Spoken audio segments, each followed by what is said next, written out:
Welcome, everybody, to the Albion Giants League Season 5 Finals. We have a matchup here for the Spartans division. We have the number 1 seeded Fresh Trims versus the number 2 seeded Alien Nation. I am Dr. Thanatos. Joining me here on the desk is Argent Surge. Surge, how are you doing today? I'm doing all right, I suppose. Best I can be with a bit of a head cold, but I'm here. I'm really excited to see this finals match. Yeah, these final matches are going to be. It's going to be a great best of 3 or best of 5 here. Excuse me, sorry, but I think the biggest thing to take away here from is we actually have in the division the number one team and versus the number 2 team for this division in these finals. Yeah, and throughout the regular season, each team only lost one match. So overall, they did pretty good just in the regular season going into this playoff, and they've been dominant so far through the playoffs. So seeing how they play into each other, I don't know if they have any type of real rivalry or information on each other, but we might see some more targeted bans, especially since the meta has been evolving and growing and becoming more concrete since the midseason patch. I'm mostly interested to see what picks get through and what picks get banned. Yeah, that is probably going to be the most. It's probably going to be the most important part of this game, or this set as a whole. Really, is going to be those picks and bans. Because these teams know each other, so what are they going to take off the table? What are they okay with playing against? But I think the only real way to tell how that one's going to go down is if we go right to these picks and bans here. And out of these teams here, Alien Nation, the only game they lost there in that regular season was against Fresh Trim. So clearly they're definitely ready to put it to them and try to get the W here. Yeah, for sure. And that does give a little bit of credence to the scouting, kind of knowing how the other team plays, especially if you're Alien Nation, having a loss to Fresh Trims. If anything, you're coming into this with something to prove, as this is the one person in your league that you have yet to conquer. So come against them in the finals here. It's the best of 5. There's going to be a lot of time to really feel out your opponent and gauge how you can counterplay anything they try to bring to the table. Yeah, that counterplay is going to be the most important part here, I think. But right away here, Fresh Trims, they're going to take away that Athena off that first ban, just an extremely strong Guardian with that global presence. And the second, this ban here for Alien Nation, going to be this Gilgamesh. And I think this one's a smart one, because if you look at the last couple of games here for Fresh Trims, they've been running this Gilgamesh jungle. Yeah, and Gilgamesh right now is a strong flex pick. It can be technically flexed into 3 different roles. His one just being overall just really damaging, even if you're full tank, since it does have max health damage attached to it. Though he's been seeing nerfs since his release, he's still very much at the top level of play, and it currently just seems as if banning him is just easier than trying to play against him. I completely agree with that one. Gilgamesh is just such a strong presence. Those Winds of Shamas, just so much lockdown and able to put off so much damage from the Gilgamesh and just about anybody, on your team for that matter. But Fresh Trims, they're going to take out the mid lane here. They'll focus that one out a little bit with the Scylla ban. And Alien Nation as well, going to focus a little bit, mix of the duo lane plus mid lane there with that Soul ban. Just a newer character that, an old staple, just been getting a lot of love recently with just some damage, buffs across the board, some quality life things, all of that stuff as well. But Fresh Trim's going to finish off their top 3 here with this Tiamat ban, another very, very strong mage. Yeah, I'm actually a bit interested into why they banned the Scylla out. Is yes, she's a strong late game mage, but unless this was a scouting report that they came back with saying, hey, they really like the Scylla or they just perform very well on the Scylla, it's kind of odd to see her in the top 3 of bans. Usually you'd see something more meta, like, well, actually, technically, though Morgan's been seeing some SPL play, it's not quite available as the time of these games we're playing, so that doesn't have to be banned, but there's still a lot of more priority bans, like Raijin, for instance, is a very high priority mage ban that a lot of people have been taking out, as we're saying that they're hovering it for Fresh Trims.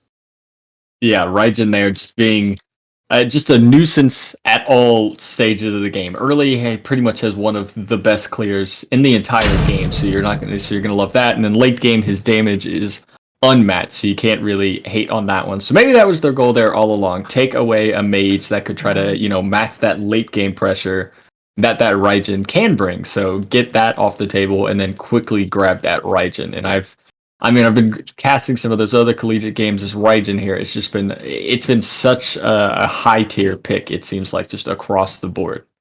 Taiko Drums is just such a strong ultimate ability you can use. It offers pure damage, a taunt, a fear. It just offers so much CC into team fights. And really, the only way to counter against that is to build your team comp against the Raijin stuff that can easily dive. I know Robin's a very strong jungle pick into it, but if you're Alienation here and you have a type of comp you already thought about you're wanting to do, that might throw a wrench in your plans as you're now dealing with okay, now we have to adjust for this Raijin's existence. What are we going to change to try to get the dive down on him? Yeah, dive is definitely going to be the name of the game when trying to deal with the Raijin, but he does still have that Thunder Crash, a pretty solid escape ability there. Add a little bit of a silence plus some damage on the end of that one, so could be a little bit harder to dive here. But the Ganesh over here, a little bit interesting. He's definitely not rated as like the highest tier of support, while Odin also going to be hovered here as the Ganesh gets locked in. But Odin been getting a ton of love this past couple of weeks here with Fine OK and other solo laners from the SPL bringing it out and just showing people what that pick really can bring. I really like the Odin pickup here into the Ra and Guan Yu top picks. Both healers negated by Odin's cage. Ra has no jump ability. He can't escape it. Neither can Guan Yu. So as soon as Odin puts down the Octagon, whoever's in there so far for Alienation, staying in there alongside of the Ganesh pillars that they can go up within that area. That's essentially they can make one space of the map just be if you're here, you're dead. Yeah, the game of walls is kind of what I'm noticing here. The Ganesh, pseudo walls there. You got Odin wall, or the Odin cage, and now with the Alienation going to pick up their support here with their, their Ymir there. Now they have some walls here, but not really gonna be too impactful at the moment against anybody on the side of Fresh Trims. All of them have a kind of easy way to really get around that Ymir wall. I think the Ymir is an all right pick if you look at what Fresh Trims is trying to accomplish, where Fresh Trims is like hey, if you're in this area, you're going to die, whereas Ymir, with his ultimate, might be able to be like, all right, you want to be in this area with me, I'll just ult. I'm probably going to die, but at least I'll return some damage and potentially set up something for my teammates in the meantime. So while Ymir's not really going to survive too well, he might be able to just be that kind of counterpunch on the initiation type of god pick here. Yeah, I think Alienation's plan here was to just pick the 5 starter gods, and they're they're 3/5 of the way there. I mean, Ra, Guan Yu, Ymir. That's a throwback to everybody's early days of Smite. But those characters, they're not bad by any means. Ra, I think this Ra might be an interesting pick in this Raijin, because if that Raijin goes into those Taiko drums, he's mostly stationary. He moves around a little bit, but he is slower down. That gives room for that Ra snipe to. You don't have to try as hard to line that one up, and you don't need the CC as badly as you would in, other team comps. You're definitely going to have to be really intense on your positioning if you're the Ra here, because if you are currently the number one person to be engaged on, and if you're caught out or engaged on successfully, you're likely just going to die. So you really have to be kind of playing further back, playing very safe, then coming in as soon as the initiation for Fresh Trims happens to try to maybe get Searing Pain off of the Taiko drums. Hachiman, unfortunately, breaking our, just logging in first 5 gods that are free unlocked for you, kind of a theme that Alienation had going on here. Yeah, no slouch, though. As a hunter as a whole, that Silver Branch bow being pretty, just the all bow builds there as it comes around. Pretty strong build on him, gives him plenty of stacks on that Silver Branch bow, especially with that buff he got and that mid-season update to give him even more attack speed via that Heavenly Banner in his too. But quick step back, we're going to look at the bans here. Tsukiyomi and Cupid, the bans here for Fresh Trims, and Alienation going to focus out solely on those hunters with that Chiron and that Rama pick. But that does leave open this Anher that Fresh Trims are hovering here, which is still a very strong pick. Even into Hachiman, I think he still has plenty of potential to really fight into that Hachiman and try to get a lead there early in that lane. Yeah, it's actually a bit interesting that they chose the Hachiman here after seeing the strong engage that Ganesh and Odin have. I would assume that they might have wanted to go something that had a jump to at least get rid of the Odin cage, but so far, I feel like they're just looking to stand their ground off of the initiation that Fresh Trims has. The Anher, though, with the pillar, I mean, yeah, it's technically just an object that can block areas and has the big slope, but the biggest thing is that it allows more damage for the Anher to put out. So, again, really, it's just these big areas of you're going to die, and that's all Fresh Trims really seem to be doing. The Raven pickup, I really like, because it both denies Alienation. That pickup that we mentioned was good into the Raijin earlier, and it also gives them something a bit more brawly and more of a pure assassin instead of this pure team fight that Fresh Trims have so far, and offers a little bit of early game jungle aggression.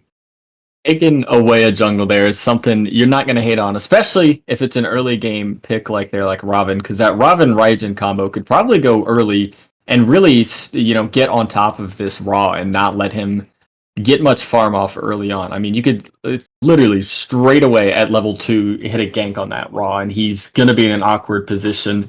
Even with this Fenrir, which looks like it's going to be locked in here as it is, even with that Fenrir having some good early pressure there, I think you're still going to be scared if you're that Raw, especially in the early game. I personally really don't like this Fenrir pickup, because if you think about it, Raijin, I mean, we mentioned that his dash there, it mezzes off the first tick. So if you're getting brutalized by Fenrir, you just dash on top of yourself, break him out of the brutalizing, and start dumping your damage on him. Ganesh can silence him out of the brutalize. Odin is probably the most neutral matchup of the bunch, along with Anher. They don't particularly succeed super well, but they don't exactly fail. Raven, though, again, with that immunity, who is Fenrir really looking to pick up with his ultimate here? Everyone except for the Odin and Ganesh have CC immune ults. And there's just, I'm scratching my head trying to figure out what exactly Alienation's trying to do that won't succeed unless Fresh Trims just misplays. Well, the Fenrir here and Alienation are going to be looking to pick up a win here, but Fresh Trims with their draft here definitely looking to take it themselves. But let's jump straight into the game so you guys can see if Alienation can bring it home.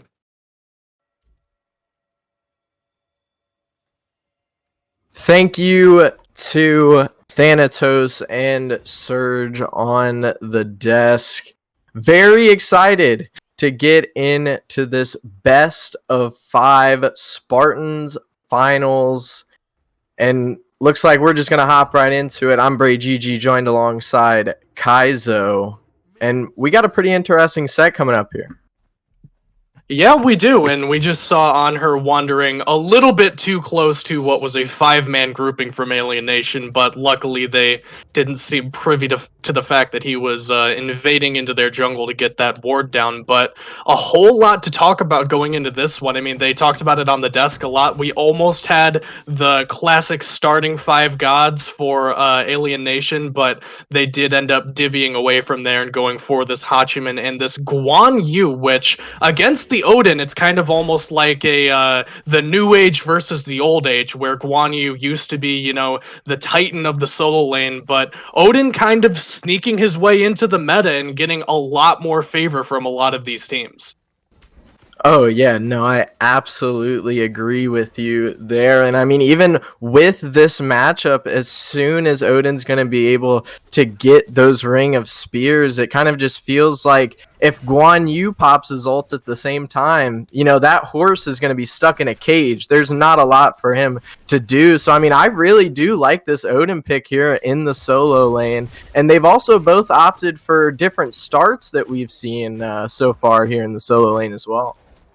Yeah, we've seen. So this is kind of again new age versus old age. So we're seeing a lot more Warriors Axe starts, but typically you get that a little bit later on. It's not the most powerful item to start off with, just as you walk into lane for the first time. But once you evolve it into that Sundering Axe, it's a lot more powerful. But this Bracer of Undoing hovered here for the Ganesh, a very interesting look that we haven't seen for a number of seasons now. But hold on, some action in the mid lane as Wumbo gets this first blood kill onto Buratical, hunting down this Ra who's juking around in the heel, but not going to be able to find any sort of safety here as the Robin gets those 2 early kills off.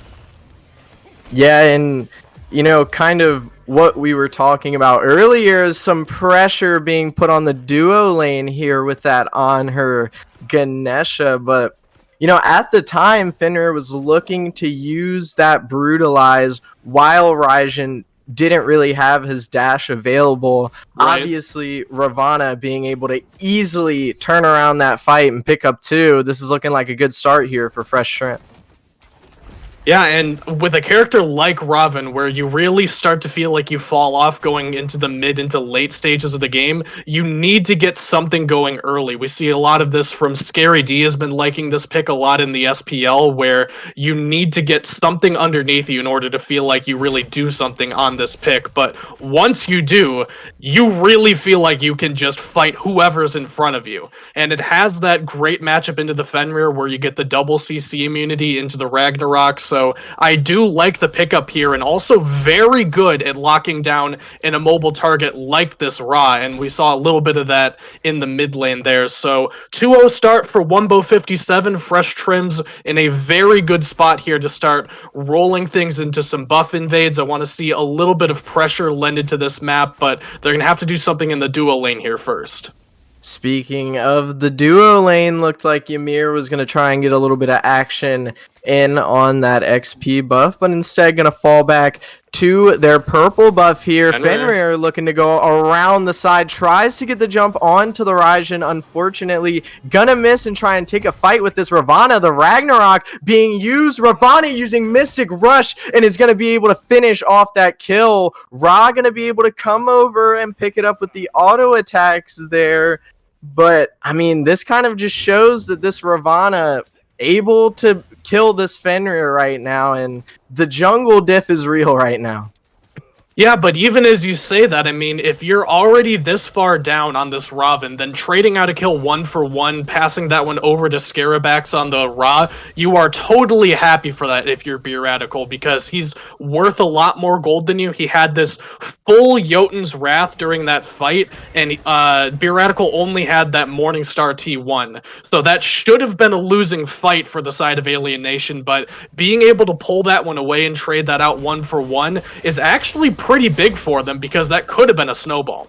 Here comes the freeze, and that's going to be a kill there for the Hachiman. The actually blink freeze coming out on the side of this duo lane, and now Alien Nation going to have a lead here now in the duo lane.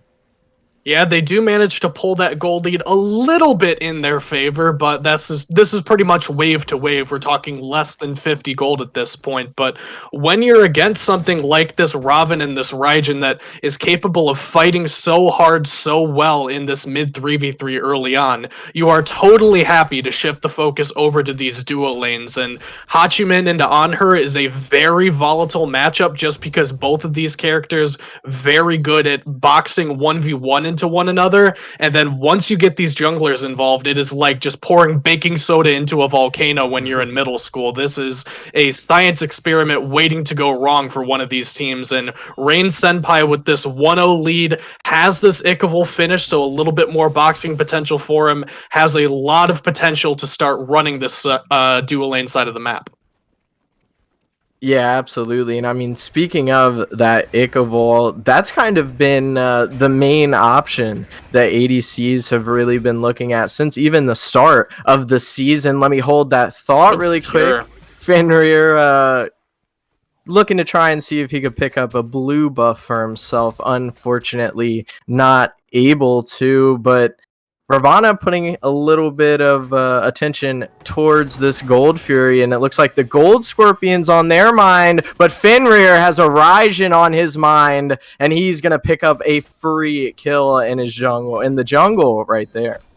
Yeah, gets the beads off of the Raijin as well, which is pretty big because that means you can go back to him. But here we got a freeze catching out this support. Ganesh is going to dash away. He has that Bracer of Undoing as his active, so he could pop that for some HP, but decides to hold on to it, going to the Dharmic Pillars because he's got the boys on support. Wumbo57 going to pick that one up. Now Ganesh heading for the hills. Does he have room to run? He does not, as Scarabax will notch one more for himself. 2-1 for the mid laner.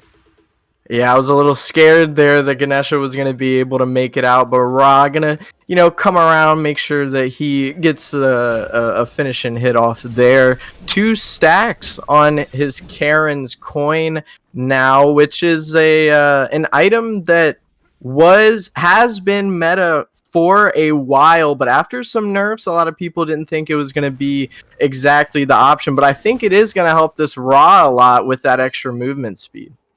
Yeah, as a mid laner myself, I have to say I'm still pretty partial to this build. I've actually been toying with what Scarabax has here almost exactly, where you go for this blood-soaked Shroud build later on, starting off at the Vamp Shroud. You get a lot more fight potential early on, and then you still feel like late game you do decent damage. And speaking of damage, Beradical's got plenty of it here, chasing down this on her with the Ragnarok, but a beautiful pillar will save his life. And it looks like his team is going to be there to rotate on top. The Taiko drums now going to be coming out from the Raijin here. A searing pain that looked to be just off the mark. And Fenrir trying to seem to bite off a little bit more than he can chew, but this fight isn't over yet. Raijin dashing in on this Ymir, still very, very low health bars. This chase going even farther into Fresh Trim's jungle, but it looks like finally Ymir going to use his blink out with next to no HP, but Fenrir just getting caught out there. Robin now looking around onto this Ra, getting the beads, going to use his Mystic Rush there to see if he can track down this kill, and he's going to be able to secure it. 2 so far in this fight. Will Fenrir continue this onslaught at the red buff? He's looking for a little bit of something here, but they should be able to back out and get out of dodge. A good rotation from Wumbo at the end of that one, recognizing that even though they are retreating into the jungle, there is plenty of time for him to cut that off, and gets the kill onto Scarabax as well as the beads, so a little bit more safety taken away from this Ra, who hasn't quite found his footing in this one. We see a lot of these artillery-style Ra players where they just sit in the background and then drop damage over the wall, and you don't really see where it's coming from. And we've seen Scarabax going for that, but just hasn't quite found the mark with a lot of these abilities to really put as much impact onto the map. He's still pretty high up on the damage charts just by virtue of how much fighting this early game has seen, but going to need to find a little bit more safety in this one if he's going to find the full effect of this character.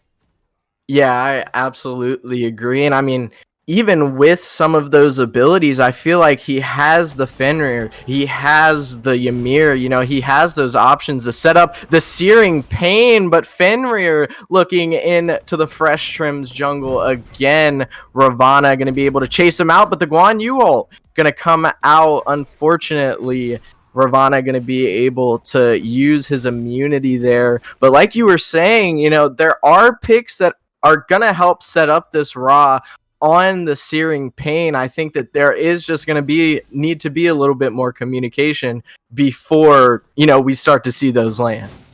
Right, and they've got plenty of setup for it. They've got the freeze, which is good, hard, on-demand CC, and, I mean, obviously, Fenrir with this Ragnarok ult is very capable of just saying, here, I'll hold him right here, so just drop some damage there. So gonna need to find the same page, but even despite a couple of stumbles early and 2 kills down, Alien Nation farming the map very efficiently, not letting too many of their camps get invaded. We saw a purple buff invade earlier, but they've gotten good control of these mid camps and a little bit of the other smaller neutral objectives. So maintaining what is basically parity in this game, only less than 100 gold down, almost again wave to wave at this point even. Yeah, and I mean, even looking at the XP differences here on both sides, really just only one level differences.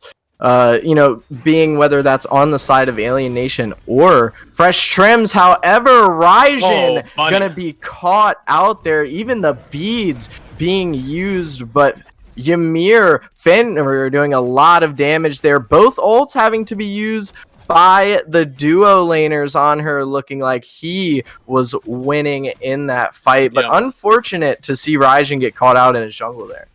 And on her might be a little bit the same here. Doesn't know that Fenrir and Ymir are looking for him here, so a wall will show the hand of Alien Nation, and they kind of do a ring around the rosy maneuvers, so its mast will live to see another day, and he's starting to get the better of Rain Senpai in this duo lane. I mean, obviously both ults were traded, but it was the Hachiman at the end of the day that needed to go back to base, and meanwhile, its mask gets to continue to stay on the map and farm. So Alien Nation going to need to recognize that they've got a little bit of disparity in this duo lane, and they seem to be sending the troops over right now. Or not. And I mean, clearly looking Ravana nearing the jungle on that duo side. Guan Yu going to be rotating over here into this mid lane, look to just make a noise, but the kill going to Ravana there on the side of Fresh Trims, and this Ravana seems to be a problem right now. 6-1, gonna need something to stop him. I was actually just about to go there, how he has been all over this map, just kind of roaming wherever needed and creating opportunities, which is what you need your jungler to do. A very average jungler is capable of finding the opportunity that's made for them, but Wumbo57 on this Raven has been taking a neutral map state and turning it into a positive one wherever he goes. And that's what you really need to see out of a jungler like Raven, who has the opportunity to sway the game early. He has just stepped on the gas pedal and not let it off. He's got this very early, very bursty Jotuns into Hydra's build and going directly into Magai's for a little bit more safety, so he is a lot better protected against something like an on-demand Ymir freeze. I think that he has set himself up pretty well to go into this middle stages of the game, but Alien Nation not going down quietly, going to grab this Pyromancer for themselves, and Fresh Trims seem to be caught sleeping. Yeah, I agree sort of on the objectives so far. Even though just a 2-kill, even though with a 2-kill difference, this is only a 600 about gold, or 200 now, as this Fury looks to be pulled here by Fresh Trims to try and lengthen that lead. It's about a 25%. The Desert Fury gonna be used by On Her. Fresh Trims are going to secure it there, but it looks like this Ravana gonna be caught in the back line, as well as the Raijin, who will also be picked away. And Ra trying to get away from this Odin, and it looks like he's gonna be able to. Fresh Trims gonna pick up this Gold Fury, but lose 3 team members. Yeah, it's that Thanos meme where it's like, but what did it cost? Everything! And they lose 3 members for the Gold Fury. I can't believe that Scarabax got out of that one, but the point being that they had Mini Pine so far zoned out on that Gold Fury. You saw him backing 1 HP and then later dying under that T1 tower. He had no impact on that fight at all. Wumbo went in very deep on the backside of that pole trying to create an opportunity, like I was just saying earlier, but there was no opportunity to be created, and he ended up overstepping his boundaries. So even though they get the Fury, it's actually Alien Nation that come out ahead of that trade, because getting those 3 kills, getting their neutral farm, getting a couple of invades off, and then both of these T1 towers, they are now in a map state where they have the opportunity to start looking for a couple more picks on, I don't know, this Raijin who has no beads or Aegis for the next 60 seconds. They need to do something to take advantage of those cooldowns, especially considering Biradical has that Ragnarok ult back up. Yeah, for sure. And I mean, just looking at what we've seen so far, going into this late game, if Alien Nation keeps playing the way that they are, I mean, it seems like they're grouping great, they're getting beads, and it kind of seems like they're communicating over these objectives. They're kind of seeming like a team that's going to be able to snowball even if Fresh Trims has the 6-2 Ravana. Right, and if he's going to be going that deep and no one's there to help him, he really needs the Odin there, but Odin obviously had his hands full. Jimbo Juice was tasked, Jimbo Juice was tasked with the backline of his own, so he had his own priorities, but there's only so much you can do by yourself, even when you have this tremendous lead, and Fresh Trims need to find somebody to step up and hand the game off to, essentially. This Raven isn't going to be able to shoulder the weight of the game for the entirety of it. He needs Raijin to step up. He needs Its Mass to get a little bit more value out of the pressure that he's had in the lane. But up until this point, it hasn't really seemed like they've been on the same page. Yeah, now looks like Fresh Trims, Odin, gonna be rotating over into this mid lane here. Something that I have kind of been noticing this game is the amount that solo laners have been coming over to this mid lane to kind of just give some pressure, not even to make a big play. Speaking of making a big play, though, here's Alien Nation looking to go in on a singular target, but it's going to get turned around as it looks like a double kill is going to get picked up for this on her. And if you're Fresh Trims, that's exactly what you wanted to see. Yeah, Its Mass just shows them exactly how big his on-her pillar is and just drops it down on the map, and Desert Fury kills everybody in that fight. They thought that they had the advantage there, but they did not anticipate just the amount of raw damage that came out of this on-her at this point. And both of these ADCs having this, it's called the bow build at this point just because of how many of them you buy. It's all of the bows and then a silver branch at the end, and it gives you a bunch of attack speed and a bunch of penetration and a bunch of power. It's pretty much exactly what the doctor orders for these ADCs, and this is pretty much when it starts to hurt the most. I mean, you get your kin size spike later on, but this is the point where you have Atalanta's bow. This is the penetration that you go in this build more often than not, so this is typically when you see a little bit more damage start to come out of these ADCs, and I mean, Its Mass pretty much just showed us exactly why right there. And speaking of the attack speed, this Guan Yu picking up a Shogun's Kasari to help out with his Hachiman on that side of things, which is very interesting to see from a team that doesn't only has one real auto attacker. And you know, these builds in the solo lane honestly have just been pretty interesting so far. Yeah, and Shogun's has always been an item where you want to build it as a solo laner, but you just haven't been able to because it didn't give you health. And all of the other Magic D items that you go give you health. But hold that thought, we've got a Fire Giant on the cards here. Yeah, and it looks like 3 members on the side of Alien Nation going to be looking to pull this. However, there's an Odin peeking his head out, looking to see if he can check anything. Guan Yu going to put his attention over to him, but instead, Fresh Trim say, "You're at the Fire Giant? I'll take a free Fury."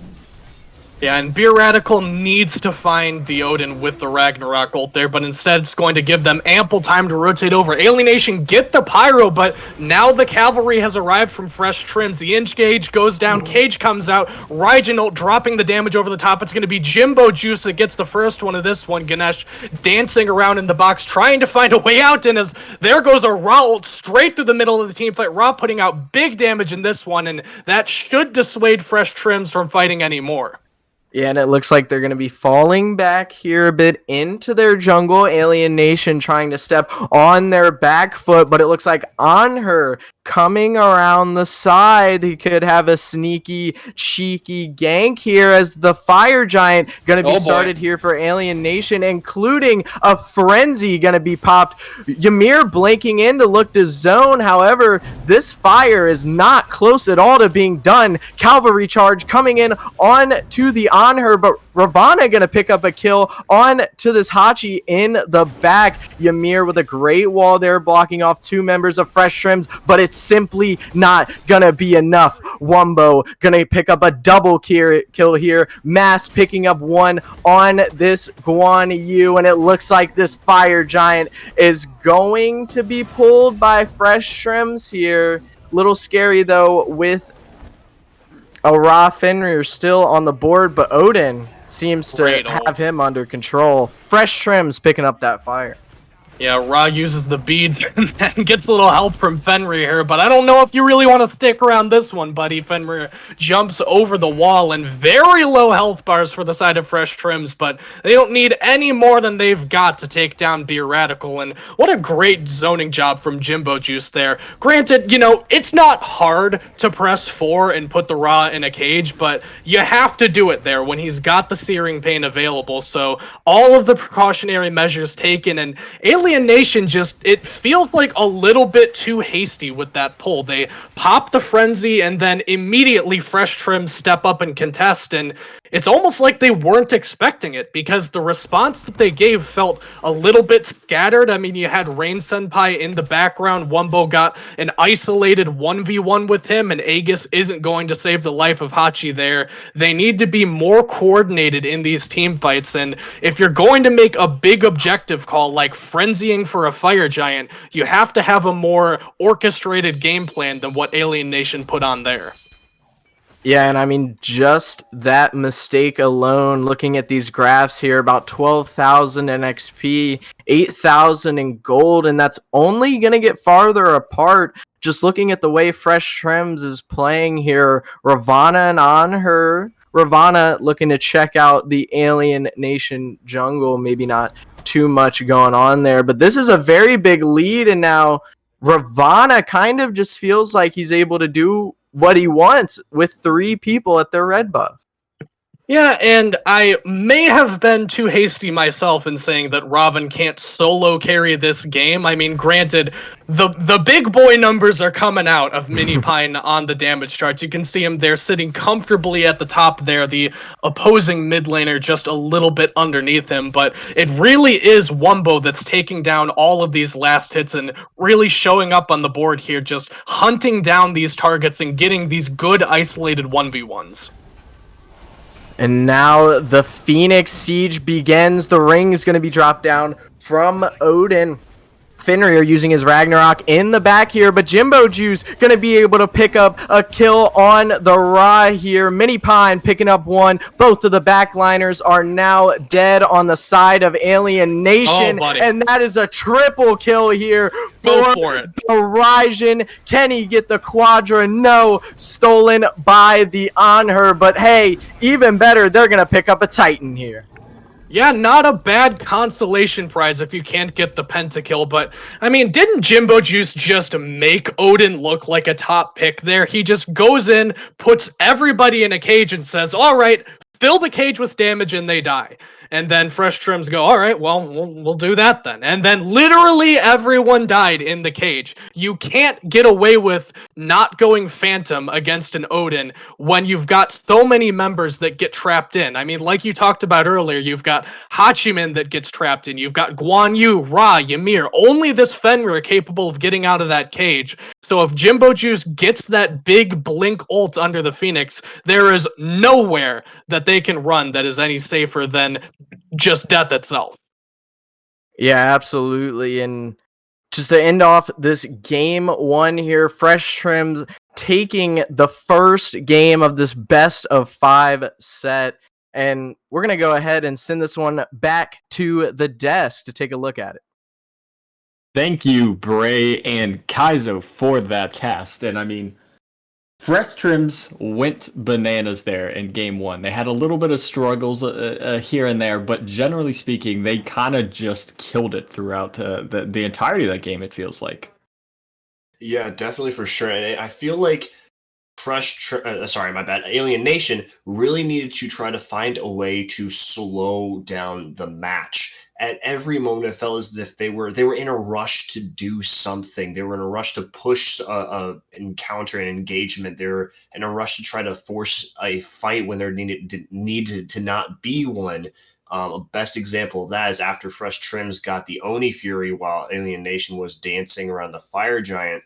They didn't back off and just try to delay Fresh Trims from doing the fire while clearing the Oni waves. They tried to then just start a fight on the Fire Giant. It was very the shot calling seemed to be a bit confusing if they were actually starting the fire to bait a fight or just trying to burn it after the frenzy was popped.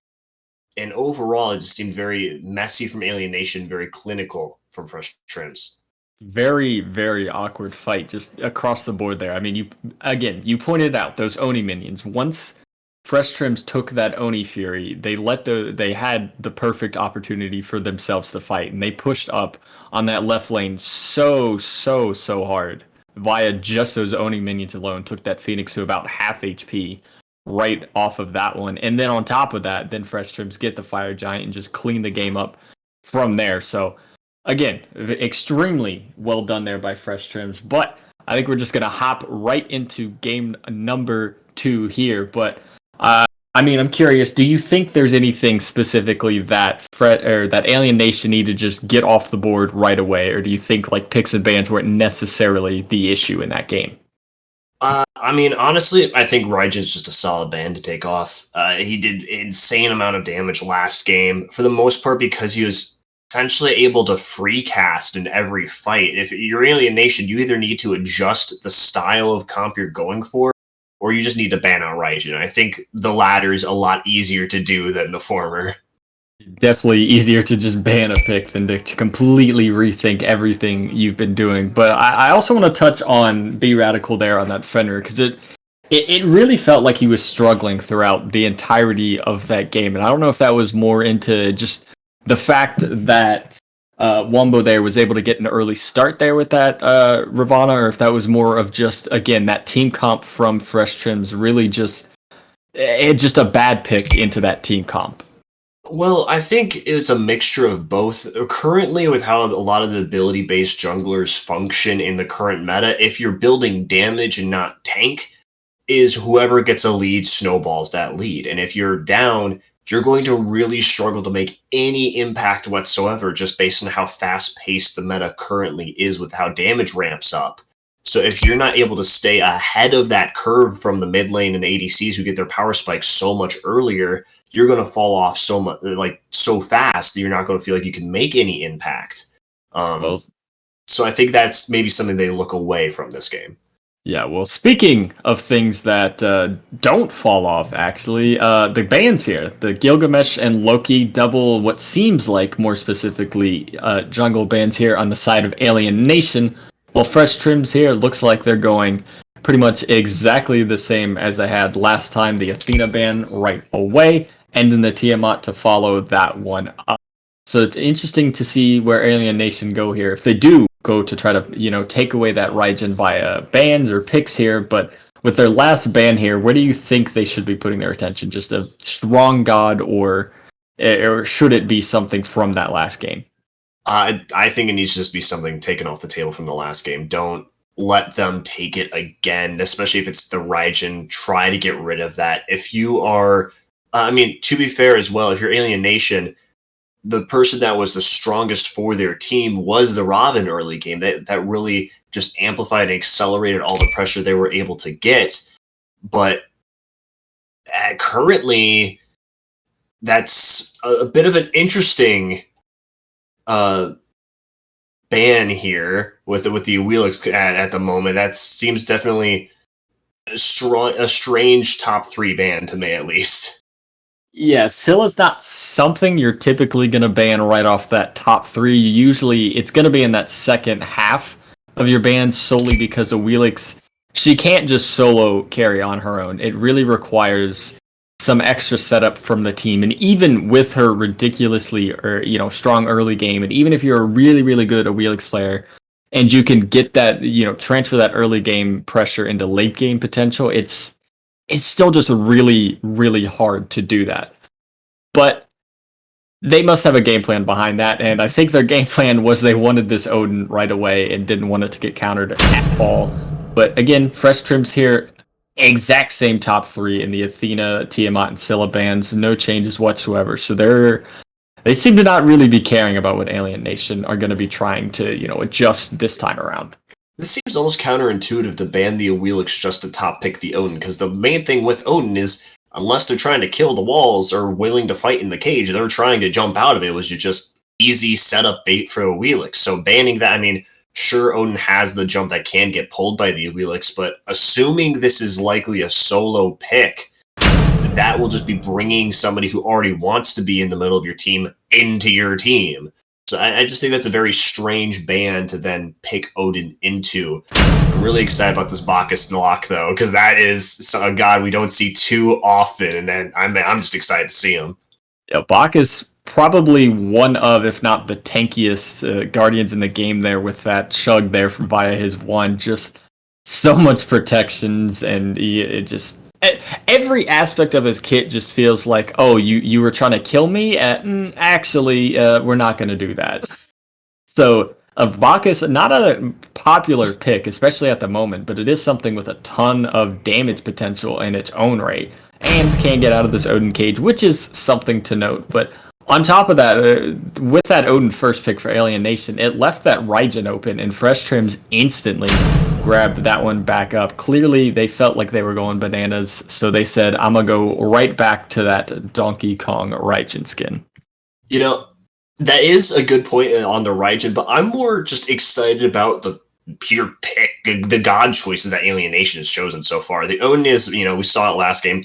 Vamana and Poseidon, neither of those gods are seen too often. Now that throws a wrench in, like, okay, where's the Odin go? Because this might now be an Odin support, theoretically, if they have the Vamana, assuming in solo, or they're playing, like, trying to get back to the old, like, Cherio, Vamana jungle type of things. So that does leave some question marks going to the second bans if you're Fresh Trims of, okay, what do we ban out here? What are we trying to specify? What role are we trying to ban out specifically? Because the only thing that's clear is that they don't have an ADC. So, question for you here now. If you're on the side of Fresh Trims, do you ban... what are you more scared of here? Do you think you should just try to ban out... I mean, they started with the Khepri here. Do you think that banning out the supports is the right play here? Because Odin support is not that popular, to be honest. The only person I can really recall playing it much, if at all, is really Neilma there from Oni Warriors. I mean, I definitely think that it's a safe ban. If you really wanted to be certain, I would go for the ADC just to make sure that there's certain picks that you can't be comfortable on. But I definitely think that support bans are just as effective.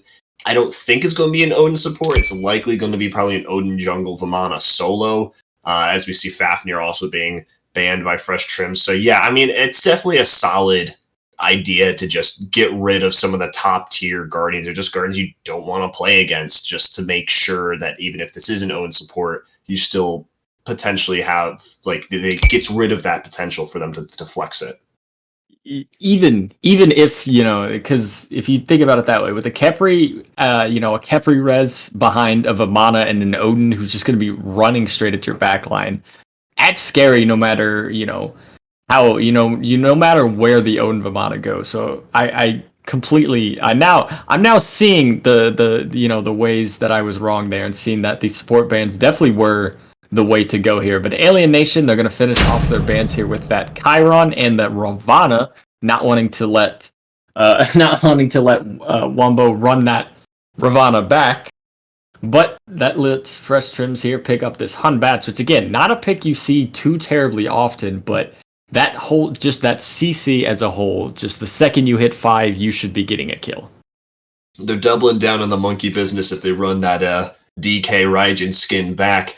I actually think that Hun Bats gives Fresh Trims something that they overall are lacking, except for their one source of Bacchus, which is a form of hard CC that lasts a decent period of time. Bacchus, I mean, his ultimate, it just gives him intoxicate. His real CC is his jump or his stun, and the stun takes a long channel time. So to just have something that's an immediate fear, a big team fight ultimate, I think that's a really good pickup for Fresh Trims to make sure that they have team fight presence instead of just hoping that the Raijin can mostly carry that for them. And team fight presence is 1000% the name of the game here for Alien Nation. Their entire goal, it looks like, was to get that Odin and then get circles to go inside of that circle. Because with that Poseidon, Kraken, and now with that Cupid Fields of Love, and on top of that, the Gev Cataclysm, if you're stuck inside of that Odin, cage, you're just dead right away. Oh yeah, that's definitely a very. I think Alien Nation looked at what Fresh Trims did last game and go, hey, you know what? They had some pretty good ideas. What if we take that same concept and just put our own twist on it?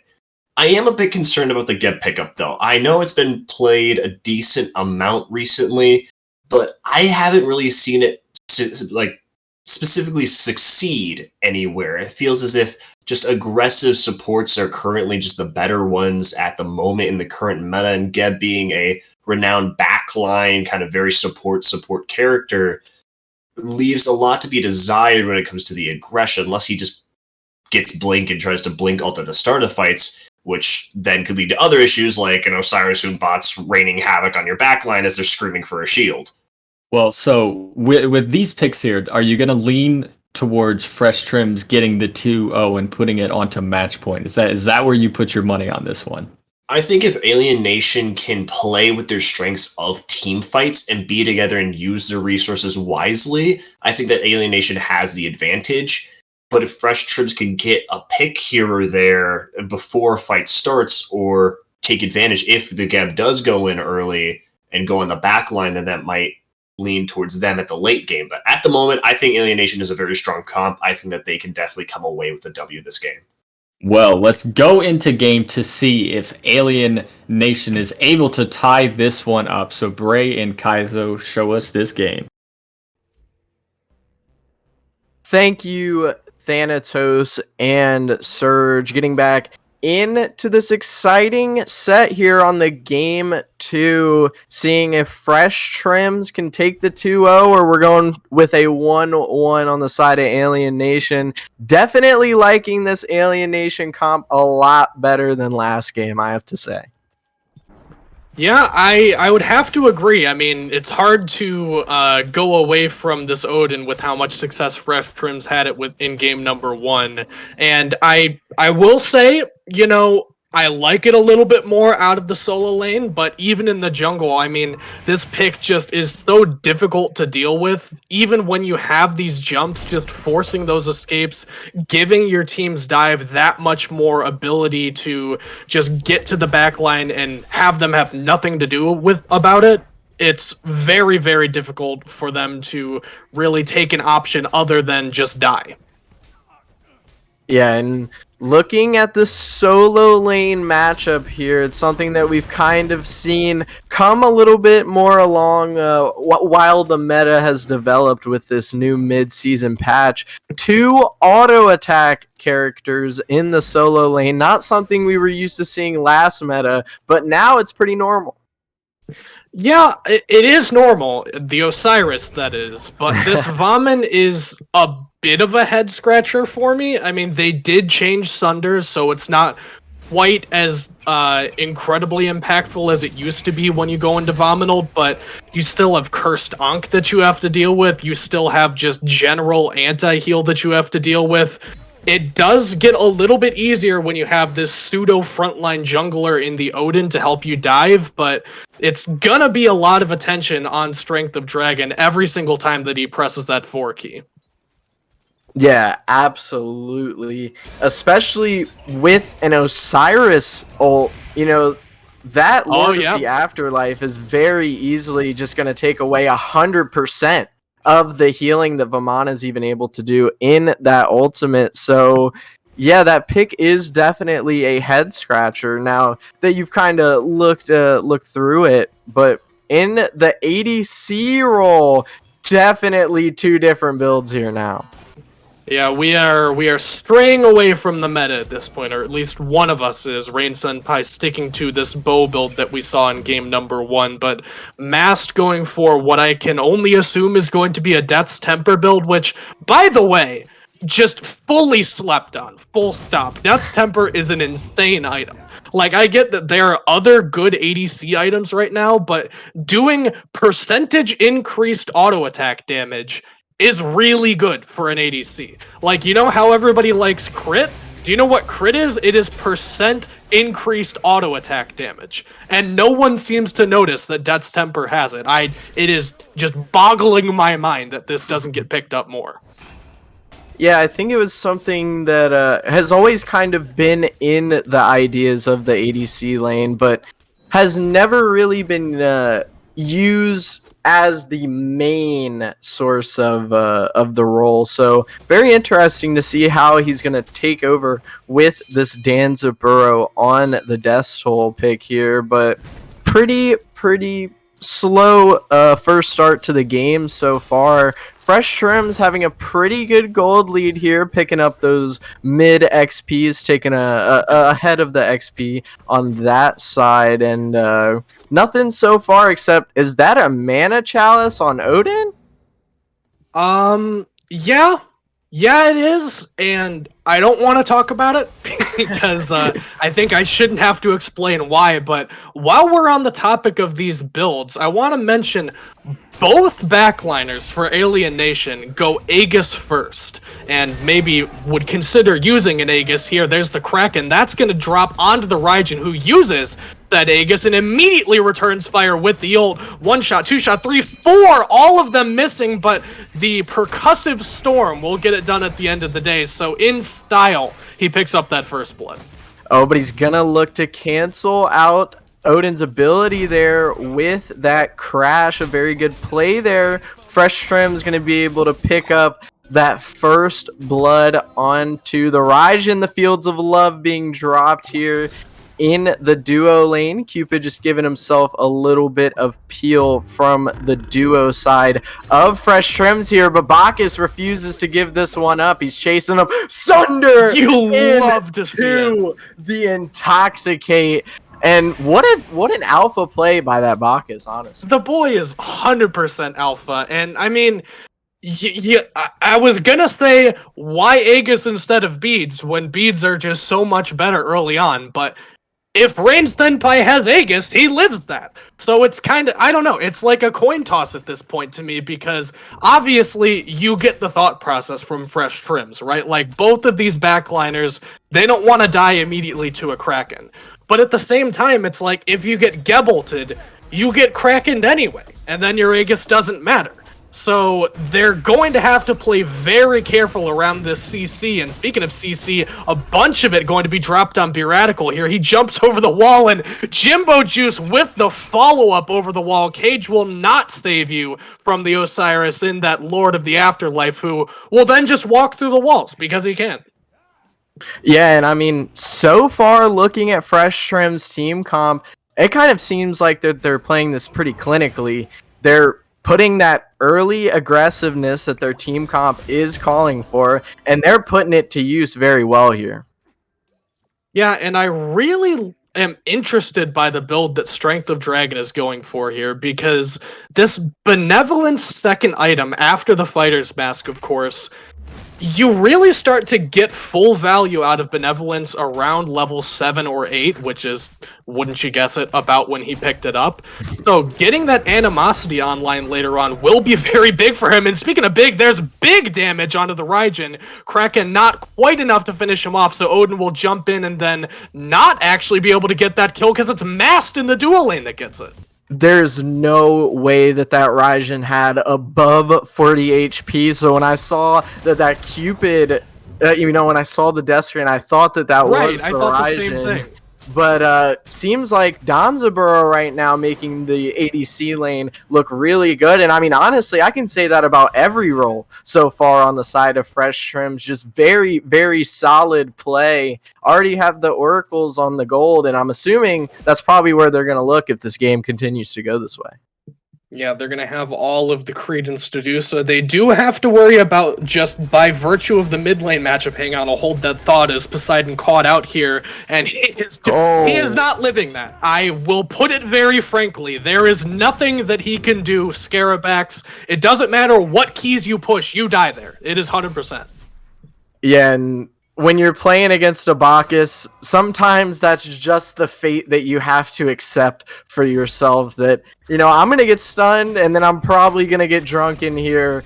There's not much I'm going to be able to do. And I mean, unfortunately for the Poseidon and the Cupid here, they've just been terrorized by this Bacchus. Speaking of it, though, the Fear No Evil going to be coming out for the Hunbats, looking for this Vamana. However, Vamana ult, the Colossal Fury, going to be used. Osiris picking up a kill on that Odin jungle there, but it looks like the chase is going to extend. Hunbats picking up the kill onto the Vamana, and Geb looking for some help, but the Poseidon ult going to come out and pick up a double kill, going to turn this fight around. Cupid picking up a kill on his ADC in a fight that looked bad for Alien Nation, gonna go good.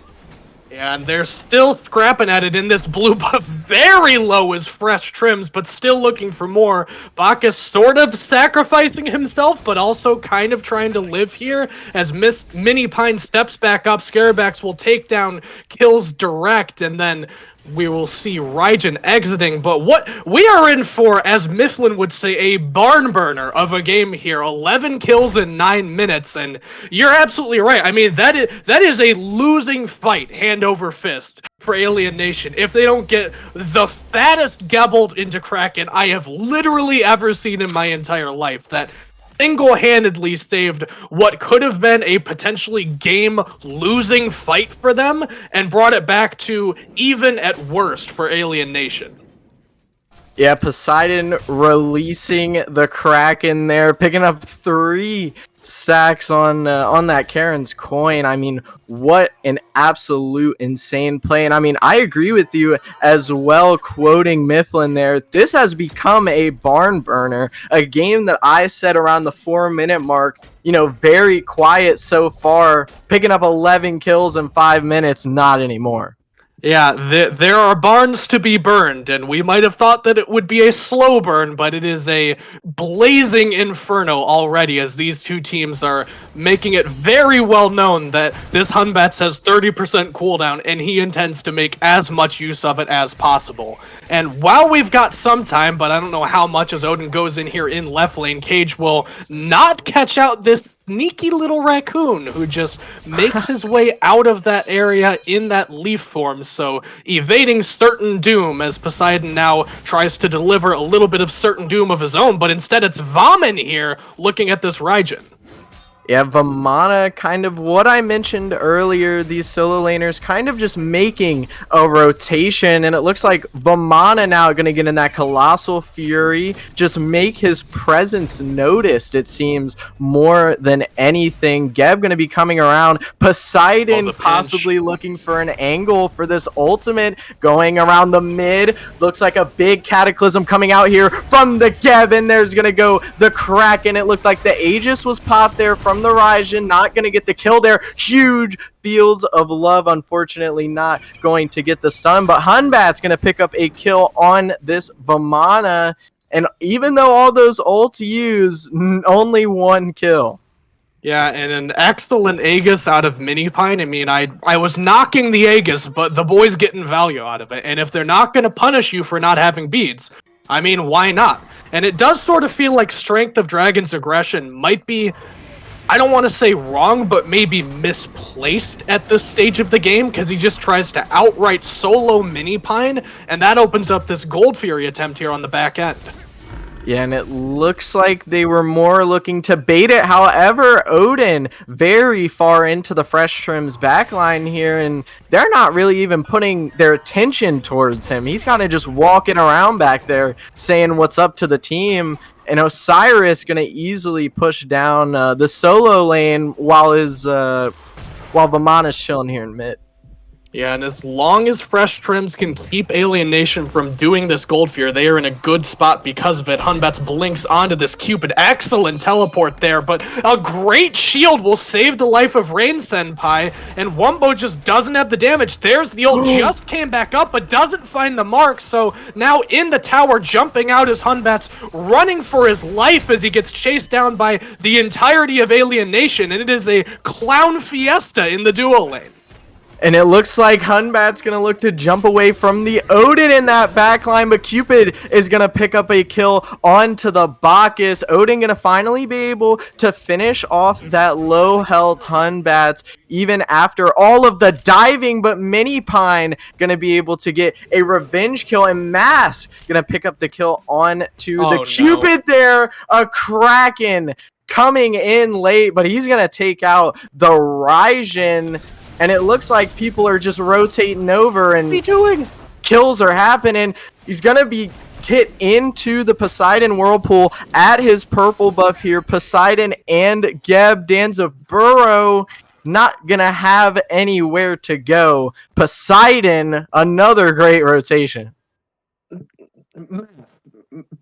homie boss man, big dog, you have to know that the Poseidon's still there. He literally just killed your mid laner. You can't just do the purple buff right in front of this bloodthirsty Poseidon, who, by the way, has found so much value out of this game. Poseidon, not at all what I would consider a good or honestly even average mid laner right now, but if you're gonna play it like Scarabax has been playing so far, top of the damage charts, roaming left and right, crackening anything that shows up in front of him, it's very difficult to say that it's anything but a good pick here.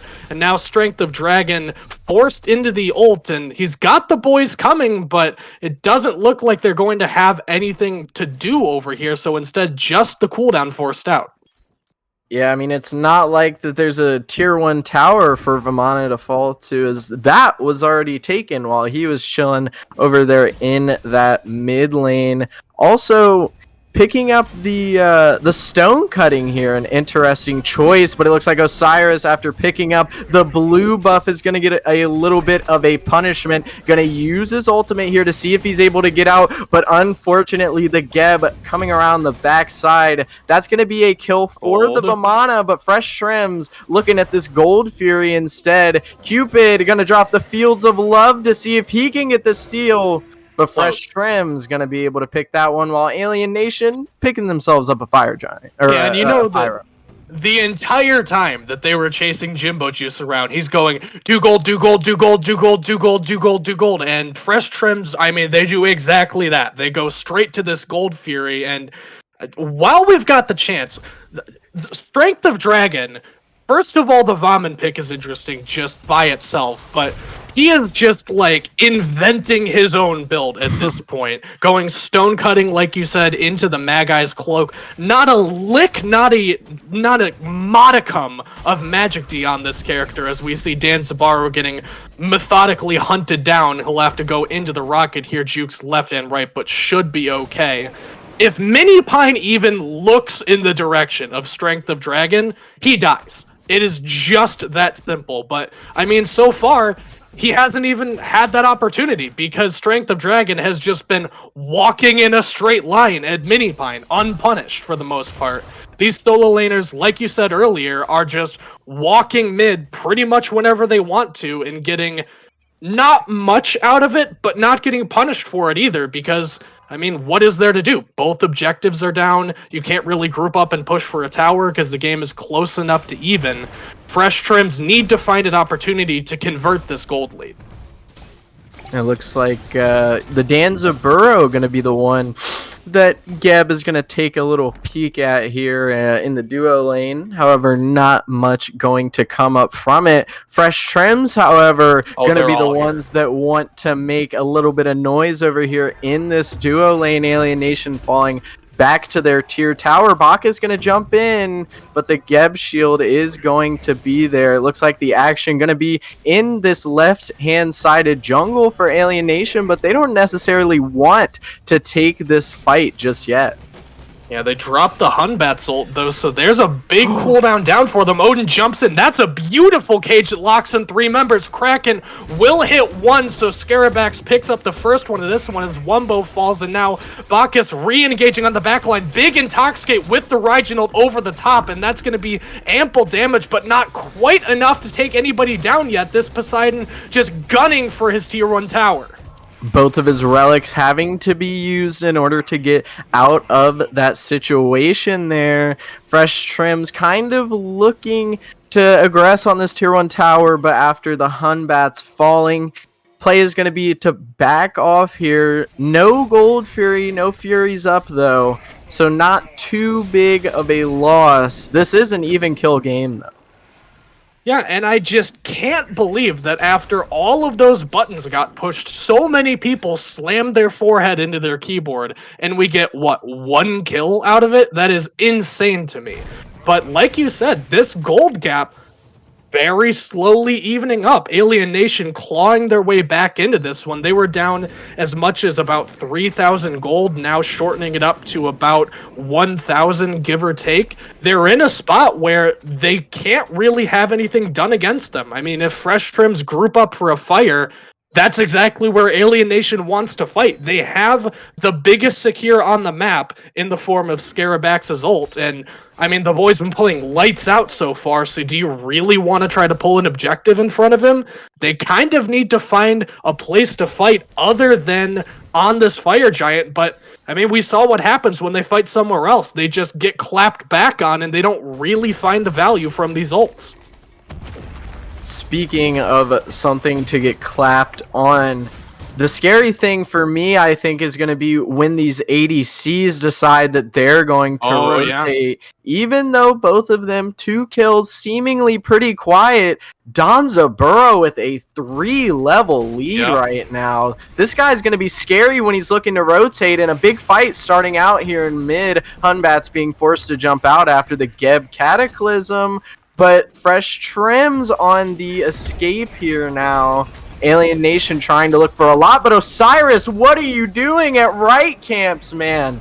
But it looks like he is also going to be able to make his way out unless this Colossal Fury now coming out by the Vamana. Going to be just looking to chase down through the tier 2 tower. Kraken going to be used under the tier 1 after it falls. Danza Burrow split pushing here in this left lane. I'm telling him to go for Phoenix. Alien Nation now being forced to back off, but the Fear No Evil coming out from the Hunbats going to be able to pick up a kill onto this Vamana. Fields of Love looking to take a little bit back. However, gonna pick up a kill on the Hunbats. Danza Burrow coming over with the rocket. Gonna pick up one on to this Cupid here. And it looks like the Geb is the next target. And he's gonna get his 1 stop. Danza Burrow getting in the way of it. And he's finally going to be shut down by this Odin jumping over the wall. Bacchus coming over to save his Poseidon here, his Raijin here, who's still constantly getting chased down by the Odin, and he's taking a lot of damage here, below 10% health, but he's going to be able to use his crash and get out of there. Odin biting off a little bit more than he can chew, but his team picks up the pie. No. Did they just back off of that?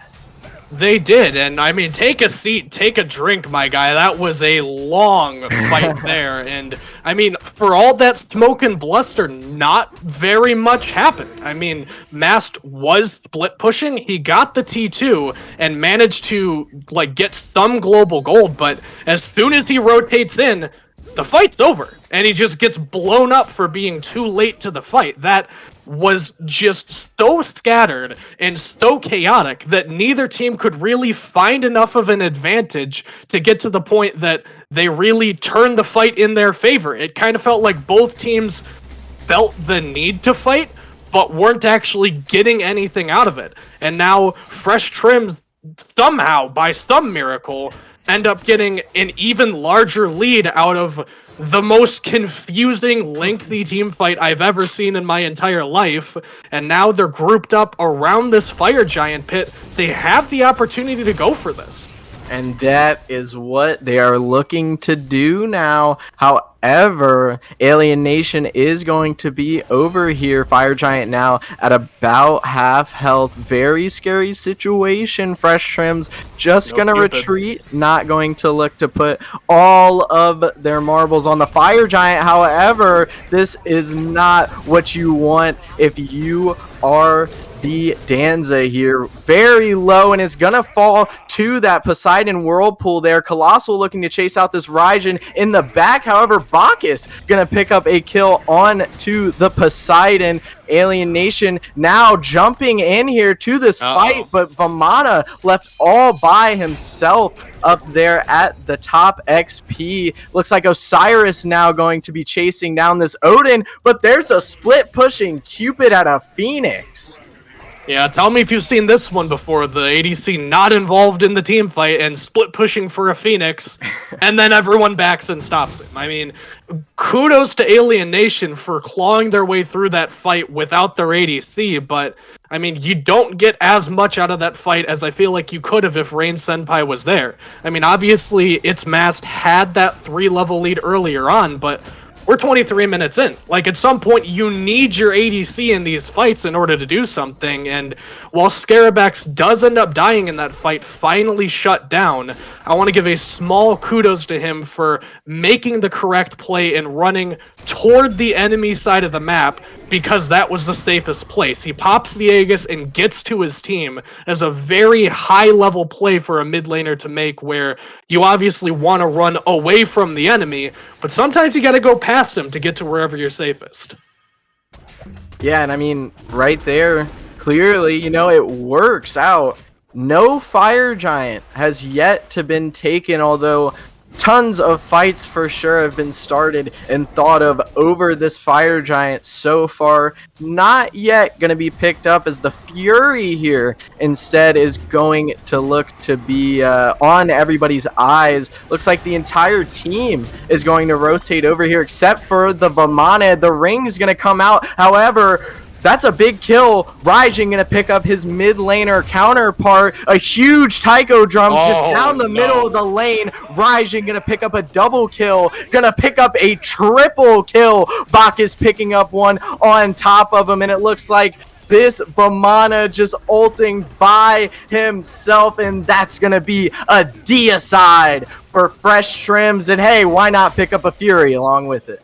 Yeah, and they'll get a lot more than just that. You can see them making a beeline for this Fire Giant, but you called it like it was. I mean, when you get a Raijin ult that hits everyone in a jungle corridor, it is very difficult to lose that fight. Mini Pine pumped out so much damage for the side of Fresh Trims during that fight, and I like this call from them, sending 3 people to deal with the Fire Giant and everybody else going to split push. You don't need everybody to do the Fire Giant, so why not get a little bit of extra gold? But I mean, they can't. Oh, I thought that was okay. I thought that was the Odin that they left alone. Dan Sabaro more than capable of polishing off this objective. So they get the T2, they get the Fire Giant, and now it's Mast making it look easy here. He goes for making me sad, this Death's Embrace instead of the Death's Temper, and he'll go ahead and grab another T2. Why not? He's got the time for it. Fresh Trims blow this game wide open with that fight.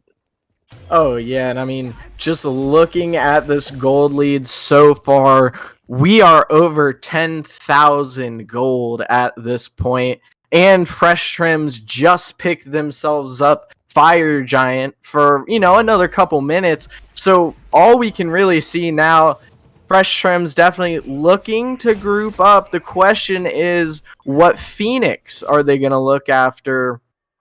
That's it. Yeah, and they have all of the opportunity to pick whichever one they want. I mean, you have to imagine that they're going to go for this dual lane side Phoenix, where Dan Zabara is pushing this wave up, just, you know, farthest away from fire, yada, yada, yada. But, I mean, I have to look at these builds for a second, because Jimbo Juice, beautiful Heroes Axe here. I talked about Sundering Axe looking very strong, but when your Raijin is performing this well, there's no reason not to enable him a little bit more with this Heroes Axe pickup. and then kills direct. We talked about his alpha energy earlier on when he just straight up murdered Rain Senpai around the Gold Fury pit. The boy picks up an animosity to polish things off. So you know that he's going into this next fight going, all right, guys, let me crack my knuckles and get into this backline and I'll polish things up here. No problem for me. Yeah, this is definitely an animosity game so far, as we have 2 already just in the game already. Definitely was not expecting it on this Bacchus here, but 3 and 2 making it look pretty good. Odin going in on the back line, however, on this duo lane side. Phoenix, the Kraken, going to go off and take out the Osiris on the side of Fresh Trims. The left Phoenix will be able to fall, but no frontliners are left alive here. And it looks like Raijin doesn't care. He's going to turn around and pick up a double kill on to this Poseidon. 2 for 2 and a Phoenix for Fresh Trims so far. And Vamana also going to pick up a kill. Raijin getting a triple kill. This fight is still going. Raijin picking up a quadra kill. Looking at the Vamana. Can he finish it off using his auto attacks? That's going to be a pentakill for this Raijin. And man, if he was unstoppable, he's even more so now. They're looking at this Titan. They want to end this. Yeah, but who cares about the Titan? Mini Pine 69. Remember the name. He picks up that pentakill right when it matters to seal the deal for Fresh Trims in game number 2 of this set. And what a great fight from them. I mean, obviously very difficult to deal with, this Odin cage separating the fight, but they stall out long enough. Both of their dive gets crackened, but they regroup beautifully, create enough space for their backline to operate. Its mast takes the spill so that Mini Pine can free cast. And what a fight he had, picking up the big ol' 5-0 pentakill. Great game from both of these mid laners. I mean, Scarabax played lights out for the first 10-15 minutes of this one, but Mini Pine 69 in the clutch comes up when it matters. Yeah, and I mean, what an absolute way to finish off this game too, with a pentakill. A great way to show off this strong backline on the side of Fresh Trims. But right before we analyze this game with our desk, gonna send to a quick break.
Welcome back, everybody, after an exciting game 2 there. Unfortunately, our friend Argent Surge there not feeling the greatest, so we're going to have the Narwallaby fill in for us. Narwallaby, Hey, how well, was that pentakill at the end, though?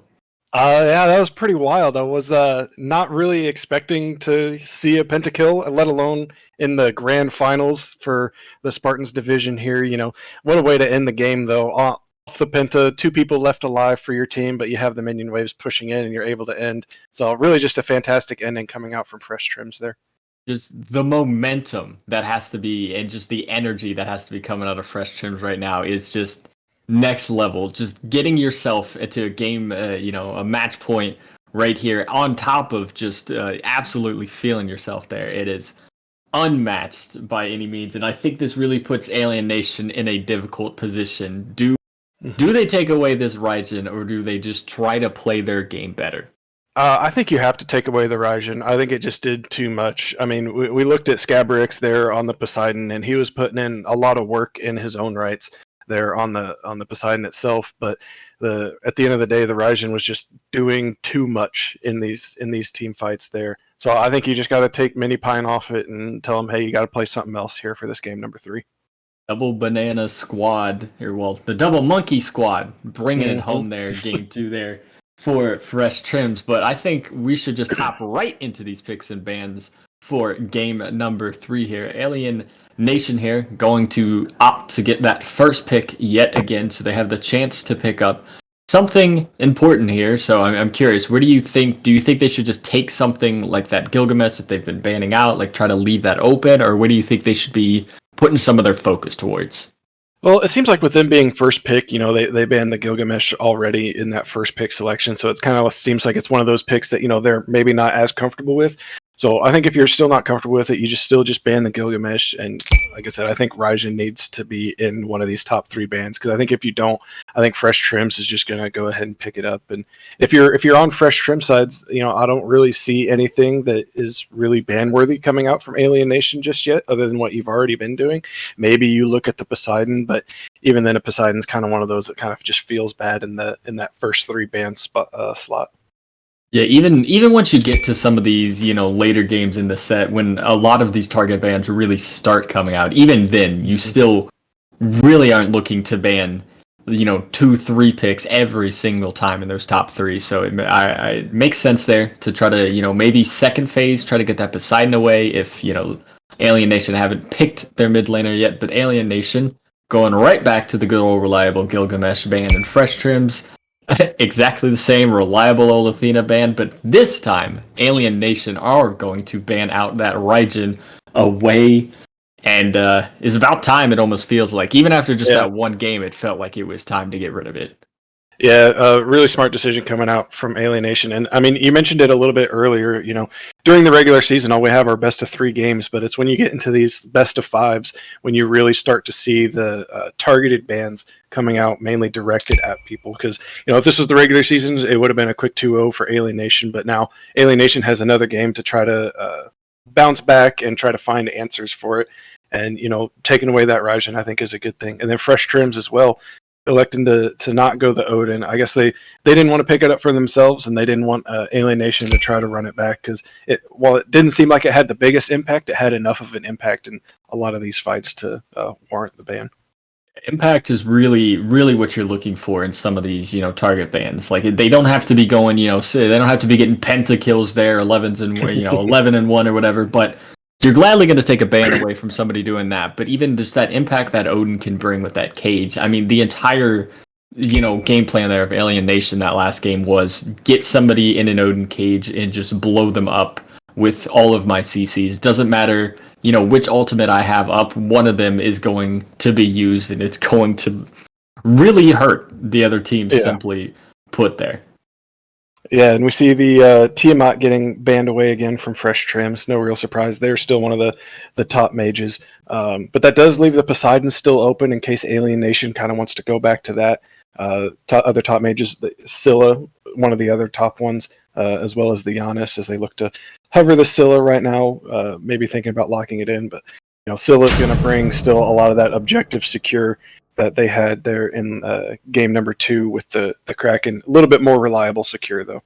Yeah, I completely, it blanked my mind there with that Odin band, because every single time so far, Fresh Trims has gone Athena, Scylla, Tiamat. The one time they switch off to that Odin band, there was a little hesitation, but I don't think it was enough hesitation to really say they weren't looking right away for that Scylla was Alien Nation. I'm going to assume their mid laner there in Scaravax. That's probably going to be one of his stronger picks if that's something Fresh Trims have been looking to get away every single time. And again, Fresh Trims here, they're going to take an Anhur, and the interesting pick here in the Baba Yaga, a pick that has been gaining, it seems like a buff every patch, and now she is in a spot where she is unmatched. Yeah, definitely been climbing up the ranks in terms of mages. She's just so unpredictable is really the best way to describe her. The wild magic that she has, kind of just like throwing out the damage. It's really hard to juke her abilities. She can just output a bunch of DPS all at once. So she's slowly been climbing, plus being able to go that warlock staff and other items, stacking items to just get off the ground easy with her passive there. So she's been climbing the ranks. Interested to see how they look to use her in the mid. Yeah, getting those stacking items as quick as humanly possible is all you can ever dream of if you're a Baba Yaga, to be completely honest. It even lets you get the potential of double stacking as well, just with that passive, that house giving you so many stacks for those things. But Alien Nation, they're going to respond here with the Guan Yu as well as this Awilix. And that Awilix there, they banned out in that last game. But here, it's already looking like it's definitely going to be in a stronger place here. We're trying to, get that Anhur disperse, even the, Baba Yaga when she's running away in her little pot. Yeah, I mean, two jumps already that Awilix is going to be able to pull. No additional knockups for the team, but an interesting Ao Kwong hover coming out from Fresh Trims. Now, I may have heard some rumblings, and I may know a little bit about Fresh Trims as a whole, and Jimbo Juice and Kills and all those guys, and kind of how they like to play. So this pick doesn't really surprise me as much as it should have. But we may see a little bit of trolling coming out from Fresh Trims now that they're on that game point. But Ao Kwong, definitely one of those picks that we haven't really seen in a while. So it might end up being one of those that you haven't played against it in so long. So it may just come out and just be really good. That is one of the biggest advantages there, and these best of fives here, when you can bring out something that maybe you want to try, but you're not 100% about how it might really come out, because this Kwong here is going to have some major issues early game with those Awilix. Just Awilix early game being how it is, and Kwong early game being non-existent. So he's going to have to try to live through that early game pressure that I assume Alien Nation are going to probably continue to pick up here to try to stop him from ever getting to that point. But if he hits that late game, he's almost one-shotting carries instantly and then nomming up every single one of those tanks with that execute. Yep. And getting into the second phase of bans, we see Fresh Trims taking away the Cupid and Geb. Geb in particular set up really well several times there for the Poseidon. So no real surprise seeing that one taken away, and probably just not wanting to deal with the Cupid cripple on that ultimate as well. But Alien Nation banning out the Vamana and the Ganesh. Vamana kind of surprised. I'm not really sure how much Fresh Trims looks to go for that, but Ganesh a really good support pick right now. I mean, it does surprise me, especially with that performance of that Vamana in that last game. Unfortunately, Alien Nation didn't make it look too terribly well, and Fresh Trims put zero respect on that pick, not picking up a single drop of anti-heal, not even a cursed ank, any of that, just letting it be, to be completely honest. But Fresh Trims here, they're going to switch up to a different kind of auto-attack warrior in this Bologna, who is really not had much room, or just potential to do much of anything these past, it almost feels like 2 seasons. Yeah, her itemization has been pretty rough as of late, and like into last season and into this one. Her damage numbers are, decent, but when it comes to like what she wants to build for the items, they haven't really lined up until now. So kind of coming back out. We may even see a mannequin scepter getting built on the Bologna if you really want to go deep into that. Death's Toll still works really well on the Bologna. But we see Terra getting locked in for the side of Alienation, so a lot of healing. So Fresh Trims is going to need to be careful with that Alquang execute. If they get out-healed out of that execute range, Alquang's going to be sitting there in a bad position. Yeah, Kwang definitely has issues with healing, to say the least. One little, Guan Yu heal on a teammate, and that execute is no longer an execute. You're just throwing somebody up into the air there. But this Terra pick has been something that's being, it seems to have been getting a lot more love recently with just how much damage potential there comes out from that ult. I mean, we've seen Genetics on the Camelot Kings bring it out a couple of times. We've even saw PBM from the Jade Dragons bring it out as well. And pairing it with this Chiblanque, I think, is an interesting combo, because with those poison darts, it's going to tick that, Terra ultimate there, that Earthen Fury, even quicker than if you were, throwing 4 autos out. Oh, no. I hope this isn't true. We have a Mercury hover coming out from Fresh Trims, and I don't even know. There's no analysis to be done here. There's no, if anything. Oh, they're just hovering it right now. Okay, no, they locked it in. All right, well, the analysis has to come now. Which is the support, which is the jungle, and which is the solo? For me, Bologna makes the most sense as support with the draft that they have currently. Although, it could still go to the solo lane. Baba could go solo. Honor can go mid or ADC. Mercury should be jungle. I really hope it's Mercury jungle and not in some other role. I mean, maybe you throw it over in solo. Alquang, you can run in solo or jungle. Yeah, I can tell you're not too thrilled about this about this whole, team comp as a whole. Yeah, it's very rare that we get confused on the desk here with where certain picks are going. But this is one of those drafts that just throws us for a loop. Yeah, today is the day. But is today the day for Fresh Trims to get the 3-0 here in this final and win this Spartan division? There is only one way to tell, and that's if Alien Nation are able to hold this one off. So Bray and Kaizo, show us where these wacky picks are.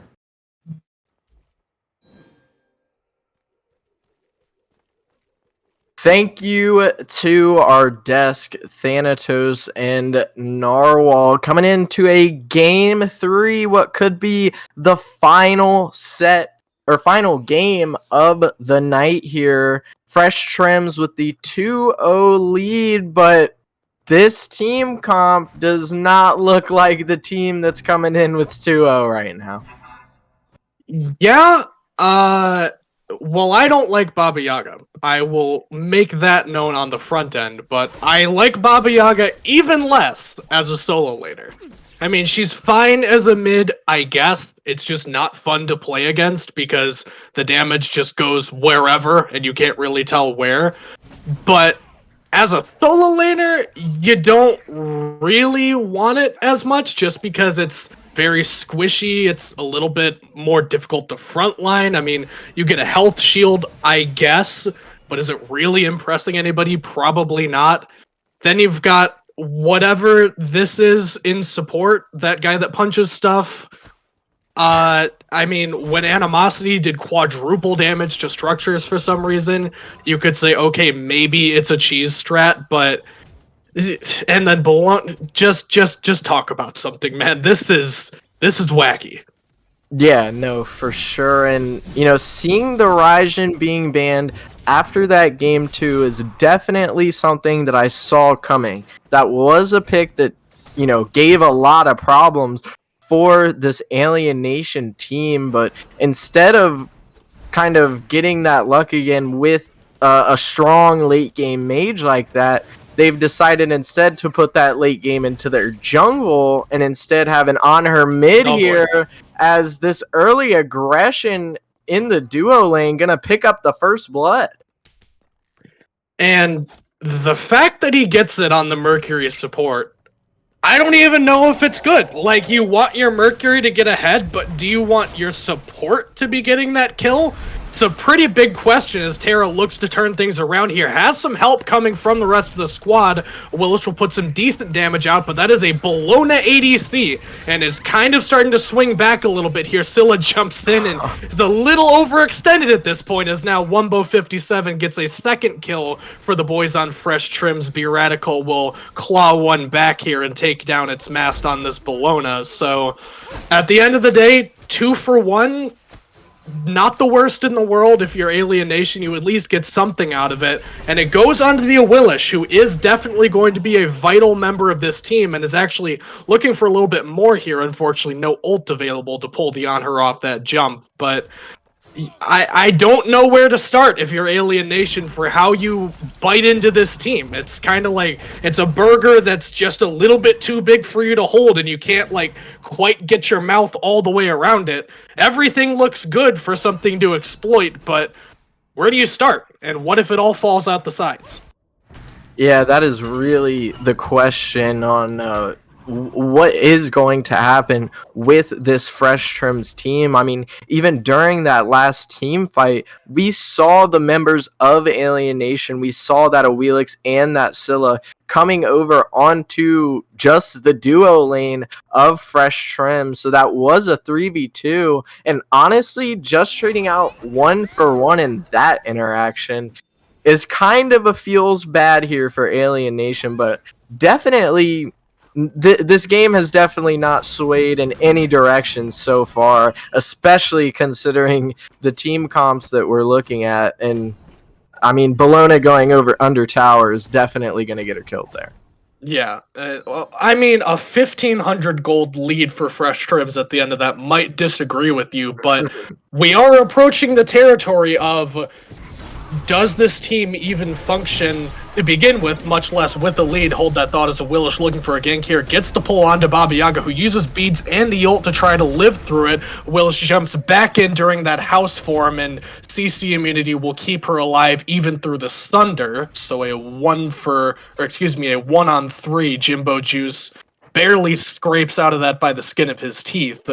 And I gotta say, I mean, a long duration CC immunity feels really good if you're Baba Yaga, but specifically into a Willish who can just auto attack you, wait for you to start that long jump animation, and then cripple you, that's going to be very difficult to deal with. Yeah, absolutely. And I thought that there might have been a little bit of a trouble for that Ao Kuang there at the red buff, but just going to be able to go invisible, get straight out of that. But yeah, I mean, like you were saying, this Baba Yaga pick is absolutely going to have some problems with definitely just this Terra and this Awilix, and you know, just shutting her down is going to be kind of important. She's the highest level in the game right now. Yeah, she is, and solo lane is a great place to be, to stack every item you can imagine, so there's something positive for the Baba Yaga. We'll just ignore what Kills Direct was doing in mid there. But we have to shift the focus onto this duo lane, because right now it's duo lane island, and I mean, as you can tell, this is the place to look for the action. It's Mast has this matchup just hand over fist. There is absolutely no counterplay for Rain Senpai in the 1v1. X-Ball, a character that communicates 90% of his damage with auto attacks, and it's Mast, a character that negates auto attacks. So this dual lane will be on the order side tower line pretty much the entire game. As you can see there, she's got the stone cutting sword just to make this matchup even more impossible. It's going to be on Alien Nation, specifically Be Radical and Demise, to find a way to deal with this incredibly aggressive quote-unquote ADC that Fresh Trims have. And it looks like Bologna kind of just sitting there dodging some auto attacks in the Alien Nation purple buff, but not gonna have any repercussions for that. However, some repercussions coming out for this Guan Yu. Ao Kuang using the King of the Eastern Seas to finish off that kill after a Mercury support rotation as well. Oh, but it looks like on the other side, Awilix gonna pick up this Bologna. I was gonna mention Bologna definitely will have that better early game than Xbalanque right now. I mean, he's definitely not a character that thrives in the early game at all. Definitely a character that you want to wait, get him to that late game. And I mean, hey, if some Awilix rotations come out like that, he'll probably get there pretty quicker. Yeah, and Beer Radical clearly recognizing that that is a lane that he's going to need some help in. It's got nothing to do with how you play it. It's just by virtue of the matchup. There's nothing that Rain Senpai can do. So a good rotation to shut down what is admittedly some over-aggression from Mast and really answer back for the dive that Fresh Trims put on your own solo laner. That's sort of the balance of these early games where if something happens on one side, you realize that the scales tilt in your favor on the other side. So capitalizing beautifully on the opportunity that Fresh Trims opened up for them. And now, Fresh Trims looking at just a nice 2K gold lead, about 2,500 gold lead so far in this game, which is kind of a lot at the 8-minute mark. Yep. More than we've definitely seen across some of these other games where the gold difference isn't even over 100. But here comes the Mercury ult with the Bologna ult going to be used as well. The Eagles rally coming out, looking to get a little bit of that pressure back to the Bologna. Nice. Going to pick up the kill, but Scylla, a great rotation coming out. Terra also going to follow onto this Mercury. Sunder going to be used on him, but it looks like he's just tanky enough to be able to get out of there on her, rotating into the duo lane. However, an Awilix looking a little low here on the right side of the map. Baba Yaga, home sweet home, gonna pick up that kill. Now Ao Kwong is on the back end of this Guan Yu and say bye-bye. That's 2 kills there for Fresh Shrimp. And he's got that Warlock staff fully stacked now, going into what I can only assume is going to be another stacking item, namely Hide of the Urchin here. And so Baba Yaga, it just feels like one of her targets just dies in every team fight, and everyone else takes like 400 or 500 damage by accident. As you could see, Baratical was on Stuku trying to run away, but just the additional little bit of movement speed you get from the house, the maneuverability that you have to be able to chase them down and adjust your target angle during the cast animation of that Baba Yaga ult, there's only so much you can do to get away. And they got the ult off onto her, but it's just not enough damage yet. I mean, Buretical has the full Jotuns, it just doesn't quite do that one-shot damage that you really need out of this Awilish onto the Baba Yaga specifically. Because if she gets into her ult, like you just saw there, they turn that pretty easily. Yeah, I mean, just the pure amount of damage that she's able to put out with this Warlock stack. I mean, Guan Yu barely has any physical power at this point, so he's definitely not the one that needs to step up here. However, Awilix, the one with the physical power, going to go ahead and step up, get a kill on this on her. However, tensions seem a little high here in the mid lane, Scylla being forced to dash out. Looks like 3 members from each side going to be sitting here in this mid lane so far. Just real quick, Honor's got an animosity. Like, that just needs to be said, that they've got 2 of them, and one of them's not on the guy that you might think. So we'll see. I mean, obviously that's going to be, he's got Benevolence. That'll turn into animosity at some point. But in addition to the weird picks, they've got some weird builds going on here. And I will say, if you're down 2-0 in a set and you're really trying to hunker down and get that one game that you need to really keep yourself in it, something weird is not exactly what your game plan is designed against, as Fresh Terms rotate over and grab this Gold Fury. Alien Nation was probably thinking, all right, we need to take away the Odin and then maybe limit this Raven again. That looked pretty good for us in the previous one. And then they just completely come out of nowhere with the weirdest team comp you've ever seen. You can't really prepare for it here, as Ult's traded out in the mid lane on her, jumps in, gets sundered, so Ult will not be able to finish him off here, so all that for nothing, and Fresh Trims get away with the Gold Fury cleanly. Yeah, Desert Fury and I'm a Monster forced to be used in that engagement over there in the mid lane. However, this is a 3k gold lead, so we're still trying to inch away from the barrier that we were at before. But I mean, just looking at these builds, I do want to point out the Baba Yaga hide here. Obviously something that gets stacked by the house passive. Terra ult going to be used here in the mid lane to look to dive tower now. But not much to be responded to there. Mask going to come around and pick up a kill onto the X-Ball in the duo lane. Ao Kwong now coming in mid, going to pick up a kill onto the Terra. Very, very solid fight there for Fresh Trims. Alien Nation forced to back out, and it looks like the Pyro should be the call here.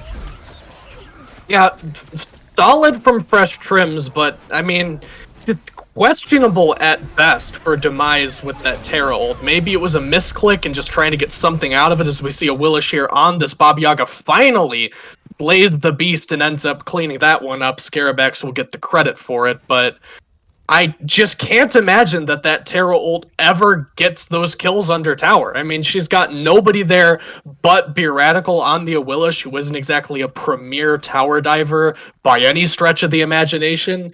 So when you're down, I get it. You need to force an opportunity. You can't just let them snowball, but you got to find something more viable than that. And here comes the Awilix ult now being used on the Mercury support, who's going to be able to walk into his tower. However, on her once more out of this Awilix, the Desert Fury forced to be used. Scylla going to be able to pick up the Mercury who's in the tower there. However, 2 for each side in mid. Ao Kwong going to be able to use his ult, but Scylla will beads and still fall to the Ao Kwong there. A 2-for-1 trade, and it looks like Guan Yu being caught out on the Fresh Trim side of the jungle, forced to use his cavalry charge to get back into this middle lane. Eagles Rally coming out here from Bologna, making her presence known here in this middle lane, and now 4 members of Fresh Trims just looking to run it down at this tower. This T1's going to fall pretty easily. Yeah, and good call from them. I mean, you can say what you will about their picks. They're playing the game methodically. You know, they got the Gold Fury early, too early for a Fire Giant. I say that, but they're walking straight toward it just for the sake of proving me wrong. Grouping up for a mid tower is the best objective that you could do at that juncture in the game, but we'll see if they can get away with this fire. Yeah, this is a very, very early fire, but I mean, when you have 4 basic attack characters, I mean, you know, why not? As Mercury just zoning off there, Fresh Trims, that's a pretty easy Fire Giant here at 15 minutes. The question is, what can they really do with it? I'm going to go out on a limb here and say a lot. That's going to be my 30-foot view on this one. They have all of the map pressure in the world in pretty much every single lane. I mean, you can say that Scylla's pretty even here. X-Ball technically has a lead, but it's not like he really has more of an impact on the map so far than Mast has had on the Bologna. Even just rotating over and dropping the Eagles Rally is pretty much more than Rain Senpai has managed to accomplish.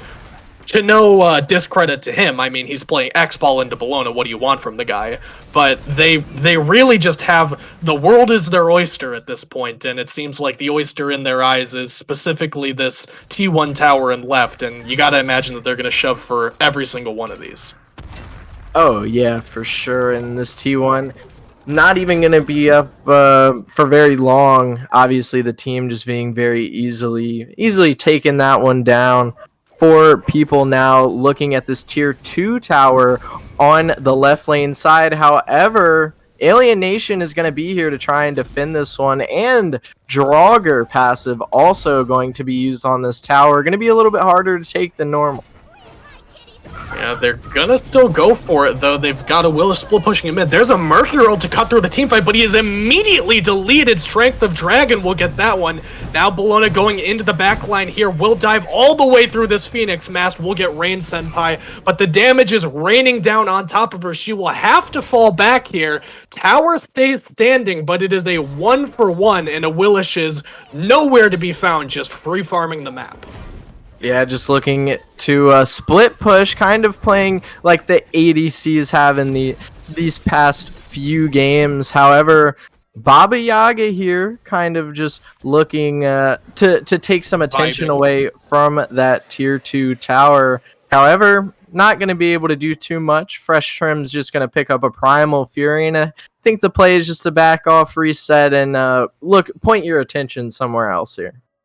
Yeah, they've got plenty of time left on this Fire Giant, probably about, I would say, maybe a minute and a half, 2 minutes, something like that. So regroup, spend the gold that you got, and then look for these tier 2 towers. You can probably push one of these down at this point. Like you said earlier, they've got these auto-attack centered characters, so these towers shouldn't be up for very long as they don't get a little bit over-aggressive and greedy like they did on that left T2 over there. Now, this is something really, really interesting. Checking out this Mercs build here. The Frostbound and the Shogun's Kasari. Not too surprised about the Shoguns, but this Frostbound giving them extra health, extra attack speed slow, and just extra movement slow against Alien Nation. I'm very interested to see how this build develops even more. I am scared to see how it develops even more. Although I will say Shogun's, I was trying to talk about this earlier, it got health added to it, which is exactly what the item needed. A Willish in no man's land here will need to jump into the tower for safety, but literally the only thing keeping people from building Shoguns earlier was it doesn't have health on it. And now that it has, I think, 150 added to it, these builds can itemize into it a little bit more comfortably now, so it looks even better on this Mercury. Guan Yu looking to create some engagement over here on this right side on her, instantly needing to retreat after a huge Scylla crush. Baba being forced into the home sweet home here. 3 members of Alien Nation crowding around the Baba, putting a lot of pressure into her currently. Members of Fresh Trims are split up right now. However, Baba is going to be able to pick up the first kill of this team fight onto the Oelix now. Terra making a lot of big AoE, blocking them out. However, Minipine going to be able to pick up a kill onto the Guan Yu. Scylla getting the return onto this on her. And it looks like Fresh Trims just taking the tower damage here, kind of looking at tower now. Oh, the Ao Kuang, though, that's not his main objective. He's looking to try and get his ultimate off. Unfortunately, gonna miss. Vegas. And gonna have to use his Aegis there to live from Scylla Crush, but Scylla dashing in here, forced to use the beads and Aegis. Now Fresh Trims gonna have to retreat with the 3 full health members of Alien Nation running at them. They're gonna keep looking for these kills, but I don't imagine that they're gonna be very easy to pick up. I say that as one immediately turns around and tries to extend this fight a little bit longer. Surrounded by 3 members here, but that is a Mercury support, folks, so that's gonna be a little bit more difficult to take down. Meanwhile, Wumbo just absolutely devours Rain Senpai. There goes one. Home sweet home. You've seen this already, this fight. Here it comes again. Will drop damage over the top. Strength of Dragon returns one onto aforementioned Mercury support, so 1 for 1 at the end of the day. But what a bizarre fight for Fresh Trims under that T2. I mean, the backline of Alien Nation is, I will have to hold that thought, they are still fighting. Can't analyze for even 1 second here. They are still going in on her, looking for the auto trade up against what I can only imagine is very dead Beeratical, as Jimbo Juice will nail that one down. But even in these weird fights, it seems like Alien Nation's backline is getting the room to cast. At the end of that fight in right T2, Scylla still full HP, you had X-Ball still about half HP. It doesn't seem like Fresh Trims are getting the penetration into the backline that they really need to sway these fights in their favor. So keep an eye on these backliners from Alien Nation to see what they can do with this room to operate that they've been given.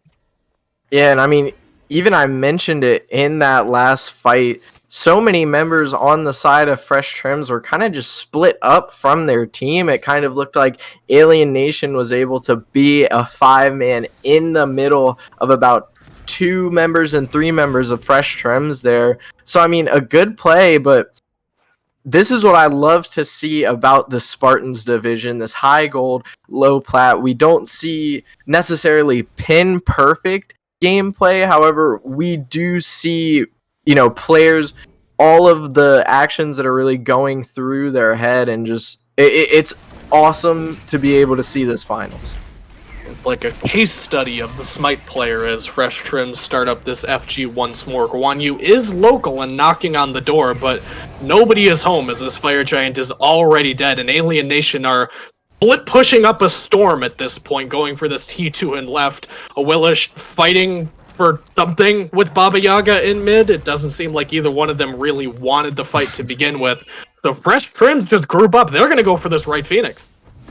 Yeah, and I mean, why not? You know, at this point, on her gonna be finishing off his animosity. However, Alien Nation gonna be there with some ultimates in order to maybe take a little bit of the aggro off of this Phoenix, and it looks like it's gonna be able to work here. Mass being forced to use that Eagles rally and back off there, and Alien Nation gonna be able to keep that right hand Phoenix.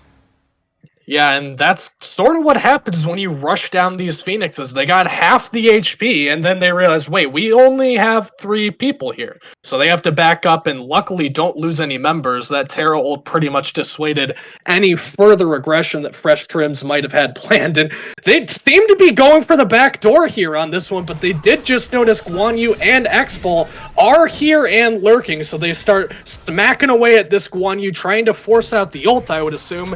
Meanwhile, left side, we've got a fight on the Oni Fury as Guan Yu uses those beads trying to get away. Oni Fury goes to Alien. It is a mess in this one. Yeah, the home sweet home, not going to be the place that Baba's going to stay for long, as Awilix is going to pick up that kill at the Oni Fury there. However, Fresh Trim's going to get a kill onto the solo laner of their own. Awilix, though, picking up 2 kills at that Fury over there, going to give up the 2 kills and giving up the right hand Phoenix. Finally here, however, nuts. Scylla gonna be able to come back and pick up a kill on this Bologna ADC. So your right hand Phoenix is gone, but you get 3 for it. He just pre-beads an on her pillar to go for this fight. I think she did, and she's gonna have to take it. 1-on-2 at this point on her. Mini Pine is not deterred at all by the numbers and just notches another one. There's a 4th kill for him. Animosity fully upgraded and swinging at this point as he takes that 2-on-1. He says, pre-beats me one more time and see what happens.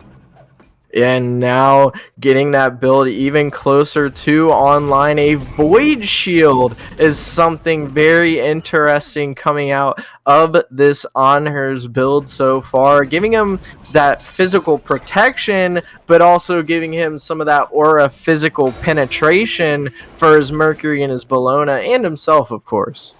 And don't forget, and I assume this is why he built it, the item's got health on it, and the boy's got an animosity. You have to find that somewhere, and you want some kind of, like, aggressive-ish item when you're building an animosity build on a backliner, so Void Shield kind of that answer for, it gives me some health, and the damage on it isn't bad, so he's going to find a little bit of a niche pickup there on the Void Shield going into Kinsai and Shogun's. He just full bought there, so if you thought that he was 1v2 taking these fights before, they're going to have to be very careful here. Yeah, I cannot imagine just being one of these level 17 frontliners. Awilix going to be able to take an ultimate on to this this Baba, but unfortunately nothing going to come out of it. But like I was saying, you know, like, this on her is going to be able to shred both of these level 17 frontliners with just the amount of health penetration that he's giving with his items, the Kins on top of the Benevolence. And I'm excited to see him even shred objectives here, as, I mean, there's an 8k lead on the board for him as well. And he goes for, like I said, that second Shogun's Kusari, even more HP for the animosity thanks to the buff. And speaking of health builds, Bologna's got her Frostbound Hammer done, and then that's a Wind Demon. So she's looking for some red numbers in addition to having just a lot of them. And this Death's Embrace is going to make her very difficult to deal with. If you thought that it was hard to kill a Bologna before, well, imagine if she's just healing a whole bunch while she's killing you.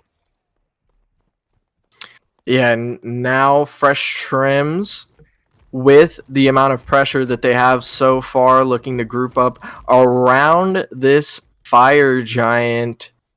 2 Frostbounds here on the side of Fresh Trims, 2 Shoguns as well, liking to double up those items that don't give them anything extra, but just having them very nice. So Wheelik's going to be able to catch out this Baba Yaga here, who's going to look to jump out. So will a Wheelix, but there's an Ao Kwong right behind her looking to follow up, but his ultimate is not going to be able to go off or even get an execute before Scylla easily blows him up. However, Mass on the backside gonna be able to pick up a kill onto this X-Ball. Wheelix ult trying to be used onto that Bologna. However, the beads are going to be used.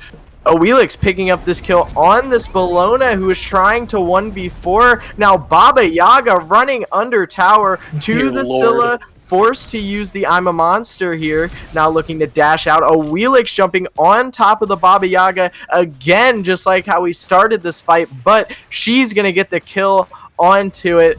Fresh Trims going to lose 3 so far. Could be even more. Mercury having to use his dash in to peel for his on her mid. The Sunder going to be used on him, but he's going to be able to walk out of there. And a 3-for-1, not yet. Guan Yu Cavalry Charge is going to go in, get the stun, and the Wheelix pull will be able to finish off that kill now.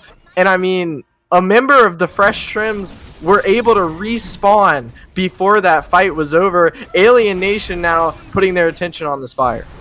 Man, just question marks everywhere for me for that Fresh Trims fight, but we don't have time to talk about it. Mercury ulting into this Fire Giant. He's going to try to steal this one. And it looks like Fire now at around 30% health, but Alien Nation not looking to get off of it just yet, even with this Mercury there. However, X-Ball going to be able to pick up a kill on to the jungle of Fresh Trims. Alien Nation going to secure that Fire Giant there a minute before Enhanced is going to come out, but 2 kills picked up for Alien Nation on top of this Fire Giant in a game that looked really, really good for Fresh Trims. Not looking that way anymore. Yeah, I mean, if you troll away your lead, you've got to start cleaning it up. And now Alien Nation capitalize on an opportunity given to them by a headache-inducing fight around the T2 in mid, and Scylla managed. Scarabax played great in game number 1, better in game number 2, and once again shows up when it matters, securing that Fire Giant for the side of Alien Nation. And now, I mean, 2,000 gold down at 30 minutes literally doesn't matter. They've got the Fire Giant on their side. Everybody is alive with the buff, and Relic's starting to come up here. You've only got about 30 more seconds on those actives for Scylla. They have the opportunity to wrench control of this game back away from Fresh Trims. They've got to get something off of this FG, though. Oh, yeah, for sure. They need to start looking at pushing onto these towers at least, and it looks like that's going to be the play that they're going for, actually looking to push up the wave that their Phoenix is down on. Probably one of the smarter plays so far. Just make sure you don't even have to worry about that lane of fire minions, because that's the lane that you're pushing up. This T2 looking to be the one that'll fall here. They've got the Emperor's Armor online for this Terra, which counters out in the favor of the defending side, I believe, because Mercury has one as well. So as long as both of these members are here, it's actually in favor of Fresh Trims. But speaking of Fresh Trims, they don't even care that they're getting sieged on right. They're split pushing left. Yeah, split pushing left with what looks like the Ao Kwong and the Bologna. However, we are looking at this right-hand side Phoenix, which is going to fall for Alien Nation. Wheelix is going to be able to pick up the solo laner on the side of Fresh Trims. I'm a Monster coming out for the Scylla, but Mini Pine going to be pulled in back into this Wheelix ult, and Titan looks to be the call here for Alien Nation. Mercury gonna use his ult in, however, Bologna is back and ready for some damage. Gonna be able to pick up a double kill so far, make make that a triple kill on this Bologna. One more member of Alien Nation gonna be ulted by the Ao Kuang. And when this game was looking so good for Alien Nation, 4 kills for Fresh Shrimps after the Bologna backs. Yeah, if you remember that old Rage comic of like the guy with his head in his hands who looks like Jackie Chan, that's like what I feel like right now watching that last push from Alien Nation. I mean, they appropriately defended the split push, so credit where credit is due. But going for the end there, a little overzealous, especially when just so much damage. Everyone has damage on the side of Fresh Trims. You have to play it a little bit more careful than that when you have the opportunity to come back into this one. And now Fresh Trims have the chance to come back to this Phoenix. They're just going to ignore everything and go straight for the bird, and they end up picking this one up. And they'll pick up in a Wheelix off of it as well. Guan Yu gonna be the next one to baby. fall, but an I'm a Monster for Scylla gonna be able to take some of those kills back. The Crush gonna pick up a double kill, and what was a 2 for 0 and a Phoenix, now a 2 for 2.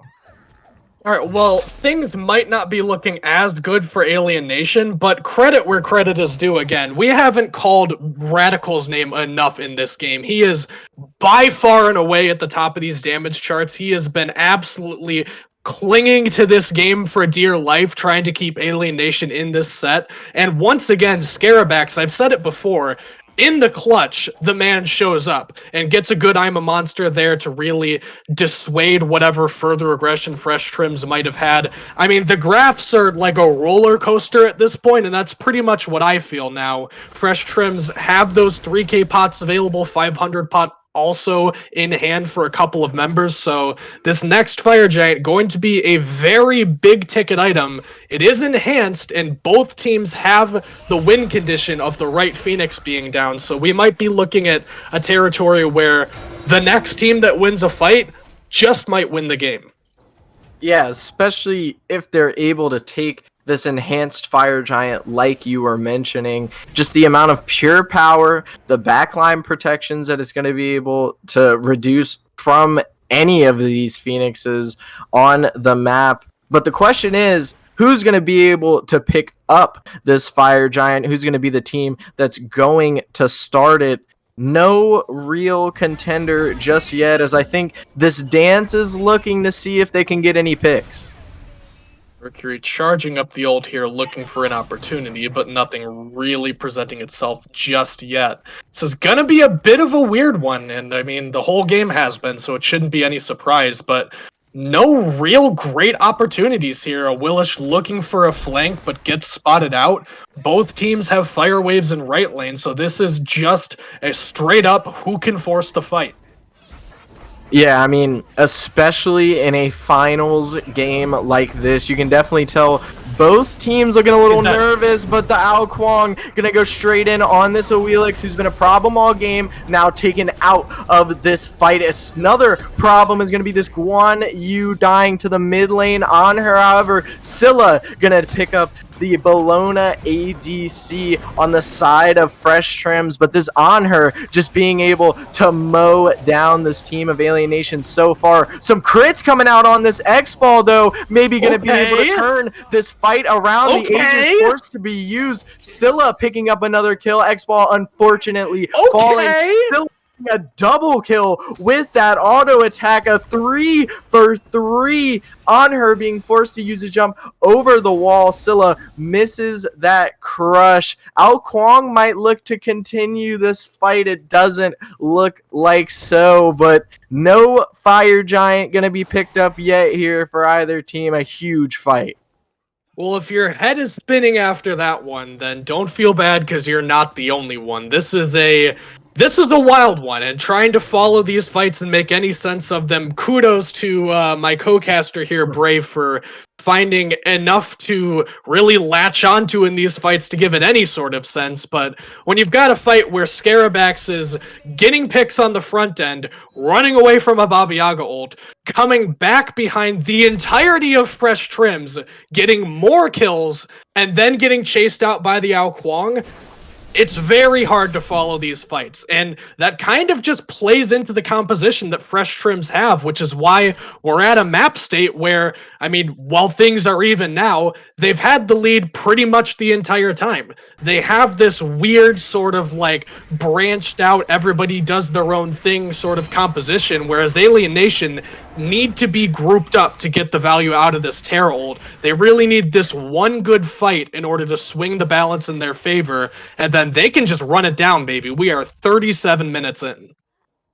Oni Fury now going to be picked up for the side of Fresh Trims. They just told them, while we're dancing over here at this Fire Giant, might as well just go pick up that Fury. But Fresh Trims look to be somewhat baiting this Fire Giant, almost trying to get Alien Nation to possibly take a bite onto something, but now Bologna is going to be over here for Fresh Trim, so this could be a 5v5, but hold on, Mercury all the way in the back here. I don't even know if Alien Nation knows. Looks like he's going to use his ultimate and go for the Phoenix. Alien Nation definitely looking to take advantage of that Earth and Fury being used by the Terror, who's also going to pick up a kill. Beautiful. Scylla picking up another one onto the mid lane. I'm a monster being used. Not going to hit anybody there. But Mercury, although able to pick up that Phoenix, going to get back. And Bologna looks to be by herself. Going to be picked up there. Yeah, buddy. And that's exactly down. how you need to respond if you're Alien Nation. You see kills direct with the inbound special. Bobby was well known for abusing this item on Mercury's support, where you just ult to the Phoenix and split push it. You have to press the go button, and they've got a pretty good one in this Earth and Fury ultimate. So they get the Fire Giant, they win the fight. Baba Yaga looked for a steal there and actually might have put herself in harm's way in doing so. They have a whole bunch of blue jerseys here to deal with this Baba Yaga. 1v4. I don't imagine that Jimbo Juice will be able to get his way out of this one, as once again, wouldn't you know it, it's Scarabax in the clutch, lands the lockdown CC. Jimbo Juice will fall, and now Alien Nation, they've got 5 versus, call it 3 at this point, and they're looking for this right side Phoenix. Yeah, and it looks like this Phoenix is going to die very easily, just like my voice has over the span of this cast so far. Alien Nation now going to take a peek over here at this T2 tower in mid, and they look like just a 4-man death ball right now. Easily going to pick up that tower there in the mid lane. However, the call here, not going to pick up another Phoenix, just going to back off, take our wins, take our right Phoenix, and feel good about coming back and winning a team fight to win the game. I think that's their idea here for Alien Nation.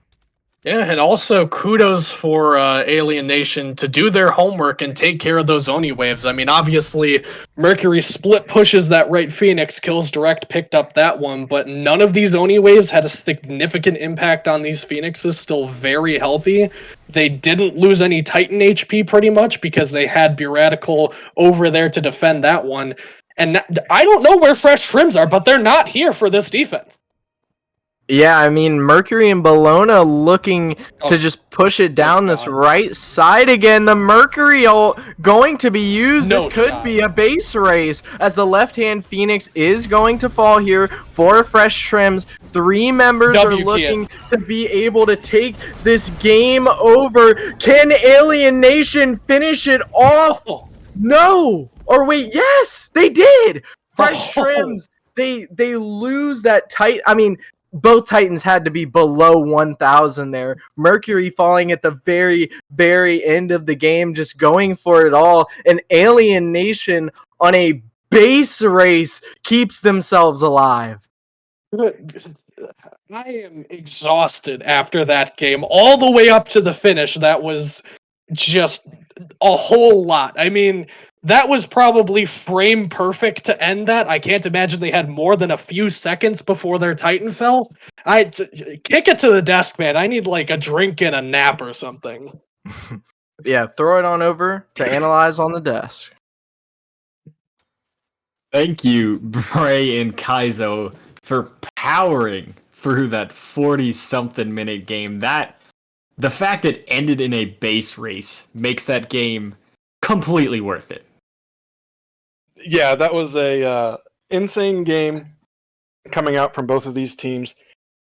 For it to come down to that point and that close, I think that is the closest base race I have ever seen. The only one that maybe would rival it would be like the PK and Splice from about a year or so ago when they base raced each other. But I mean, we have a little bit of inside information there coming from Mast. Mast, the ADC for Fresh Trims, just informed us that it was 223 HP left on the Order Titan, that just one measly auto attack away from Fresh Trims taking that game and winning the grand finals in 3-0. I legitimately think that comes down to the fact you cannot crit a Titan. Yep. Because one crit there from Mast on that Bologna with that Wind Demon, more power, more attack speed. That is just unbelievable. Simply put, unbelievable, and just an excellent, crazy game. I mean, Exciting I think game. in principle, I think Fresh Trims win there for the fact they're able to pull off that draft and get it even remotely that close. And then props to Alien Nation for powering in winning that base race, because that's not an easy thing to make that call. Yeah, I mean, one of the things that we can easily gloss over was the fact that, it was a 40-minute game, so it lasted quite a while. The first Fire Giant fell sub 15 minutes in this game. So Alien Nation doing a fantastic job defending their base as well as they did, from 15 minutes on. Essentially, they were on the defense. So holding it down for that long, really big kudos to them. Just absolutely insane. But with that game, it keeps Alien Nation in this one, but Fresh Trims still only one game away from taking this one. Taking the whole Spartans division as their own. But I think we're just gonna hop into picks and bans yet again to see how this one goes. And if you're on the side of Fresh Trims, do you run the jank back? That's the real question. If I am Fresh Trims, I am not running the jank back. I am doing whatever I can to end this game as quickly as possible. Because Alien Nation showed, that they do have some fight left in them. They're not going to take this set sitting down. They're going to do whatever they can to fight back into it and try to get the victory for themselves. And we're getting it. We're in reverse sweep territory now. They got that first one that they need. They just need to string together a couple more, and we could be looking at Alien Nation hoisting the trophy. I mean, we saw SK do it in season 6, and we saw PK do it in season 7. So it is definitely on the cards here. So it is in Fresh Trims' best interest to go as hard as they can, but I think that's definitely going to give Alien Nation some momentum and some energy back in them after that game. You can't overstate just how that has to feel, just being able to bring that one up, and with your Titan being at around 200 HP, just insane. But bans going to be pretty much exactly the same this time around. The Gilgamesh, the Athena, Raijin, all of these needing to get off the table right away, and no surprise there whatsoever. Yeah, I'd still expect the Tiamat ban to come out from Fresh Trims again. And one of the things that we can point out, too, is Fresh Trims taking the second pick here. They had the choice coming into this one, so electing to go into that second pick slot, favoring the Chaos side just a little bit more here, as it is going to be the Tiamat getting banned away. I'm interested to see if they're going to look to go back to the Scylla ban and maybe leave the Odin up again this time, though. Yeah, the Loki ban here coming out for Alien Nation. Same bans have had these past couple of games, that Loki being an absolute menace from all stages of the game after that rework, so no surprise to see him taken away yet again. And Fresh Trims here looking at their next ban here, and it looks like it'll be that Scylla, so they do not want to see Scarebex on that Scylla yet again. Had an excellent game, so much damage coming off of him, and he definitely hit a couple of just raw I'm a monsters there on people just off of pure skill alone there. Yeah, so this to me tells me that Fresh Trims is done. They had their one fun troll game, and now they're getting back serious. They did leave the Odin back up available, and it looks like Alien Nation might be looking to pick that up for themselves. Didn't necessarily have the greatest success on their side when they picked it up there in, I believe it was game 2 when they had it, but electing to go back to that and taking it away from Fresh Trims, not wanting them to run that one back. But maybe an extra ban coming out from Fresh Trims as they're looking to pick up the Wheelish and take it away from the Radical on Alien Nation.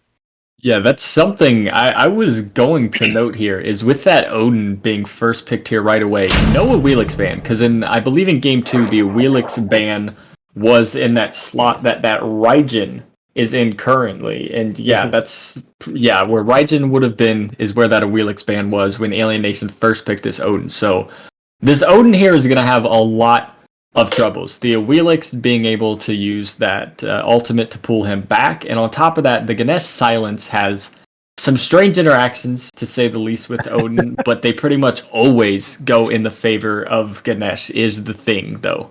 Yeah, a Wheelish being one of the harder counters to Odin, because as soon as he jumps, even if you have your shield activated, it cancels out the bird bomb damage, which has typically been the majority of Odin damage. You know, you get the lunge and bird bomb going off at the same time for just massive amounts of damage, but not going to happen if a Wheelish pulls you in. But Cupid and Robin both being selected here for Alien Nation, trying to go back to the ADC that they used last time. I'm kind of surprised they're going back to this Cupid. You know, it seemed like the X-Ball had a pretty decent time last game. It feels like those ultimates coming out from him, the Darkest of Nights, had a huge impact on a lot of those team fights. It feels like Alien Nation are really trying to run back that game 2 comp for the most part, of just get as many circles as possible and put those circles on top of the Odin cage.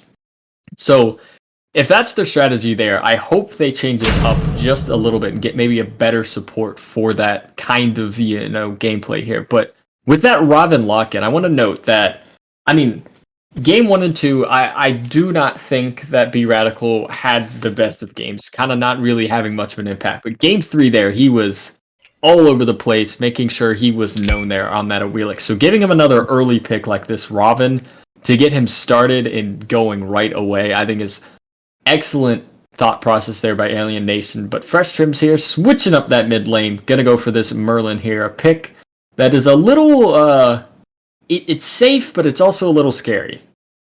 Yeah, Merlin's one of those. He's really good for zone control because he can just kind of throw out his abilities, and especially if you're in the jungle, a lot of his abilities cover the entirety of your jungle path. So he's really good at cordoning off a lot of those areas. So a pretty decent pick. He can still flicker out of the Odin cage, although it's not going to be very far. He's got to still be pretty close to it. So he's got the safety and stuff to get away from the Odin if need be, but if you're dropping Cupid ult on top of Odin ult, he's going to be stuck in there regardless and going to be forced to use his relics. But we see Terra getting banned away from Fresh Trims, not wanting Alien Nation to run that one back, and still taking away the Geb that was so prevalent there in game number 2. Taking away the Earth Gods of rocks. There is Fresh Trims away from Alien Nation, not letting them get any of that going on here. But I think it was smart there on the side of Fresh Trims to focus out those supports. I think the support game is really what would make a difference in this specific comp here. But Alien Nation finishing off their bans with that Chiron for the 4th game in a row. In that exact slot, they have gone Chiron, not wanting to give Fresh Trims that pick at all. Mast, clearly a very strong Chiron if they've been keeping that one off of him, but they're also going to ban out the Osiris, another just very, very strong pick across the board, whether that goes jungle or solo. And Anher here, going to be the pick, though, for Fresh Trims in that ADC position. Yeah, Mast is definitely one of those players that it's really hard to put a bunch of focus on him because his god pool is just it's so vast, and the picks that he's really good with. And so if you're banning away a bunch of ADCs, then you're leaving a whole bunch of other stuff open. So he gets to go back to his Anher, which he's had really good success with coming into this set already. But Alien Nation going to go ahead and lock in this Giannis to give them a little bit more mobility and probably a little more global pressure coming out of that mid lane. And Giannis is still no slouch for damage. He's going to have still probably better objective secure than anything that Fresh Trims has right now. And if Alien Nation does get behind, you can still always try to steal objectives away with that Yana snipe and not have to be up front and center. I am very interested in this RDO pick because it is not a support pick you see terribly often. She's kind of a brain dead pick if you want to go that way. You really just hit every button in any order and it will work. But she really has some struggles, it feels, just as the character as a whole. We really haven't seen her in each solo lane where she had a lot of potential there at one point. Even in support she had a lot of play. What about her right now in this position do you think is making her not as appealing, but appealing enough for Alien Nation to pick this one up?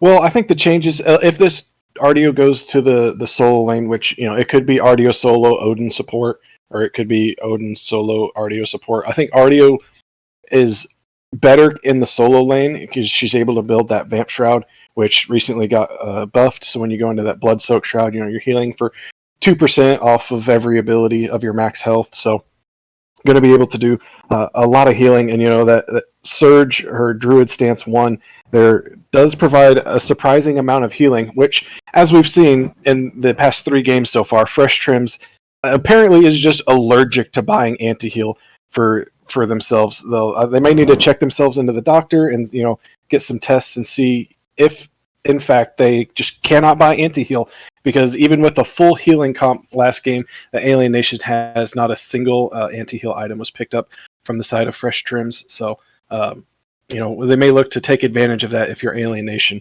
coming into this one.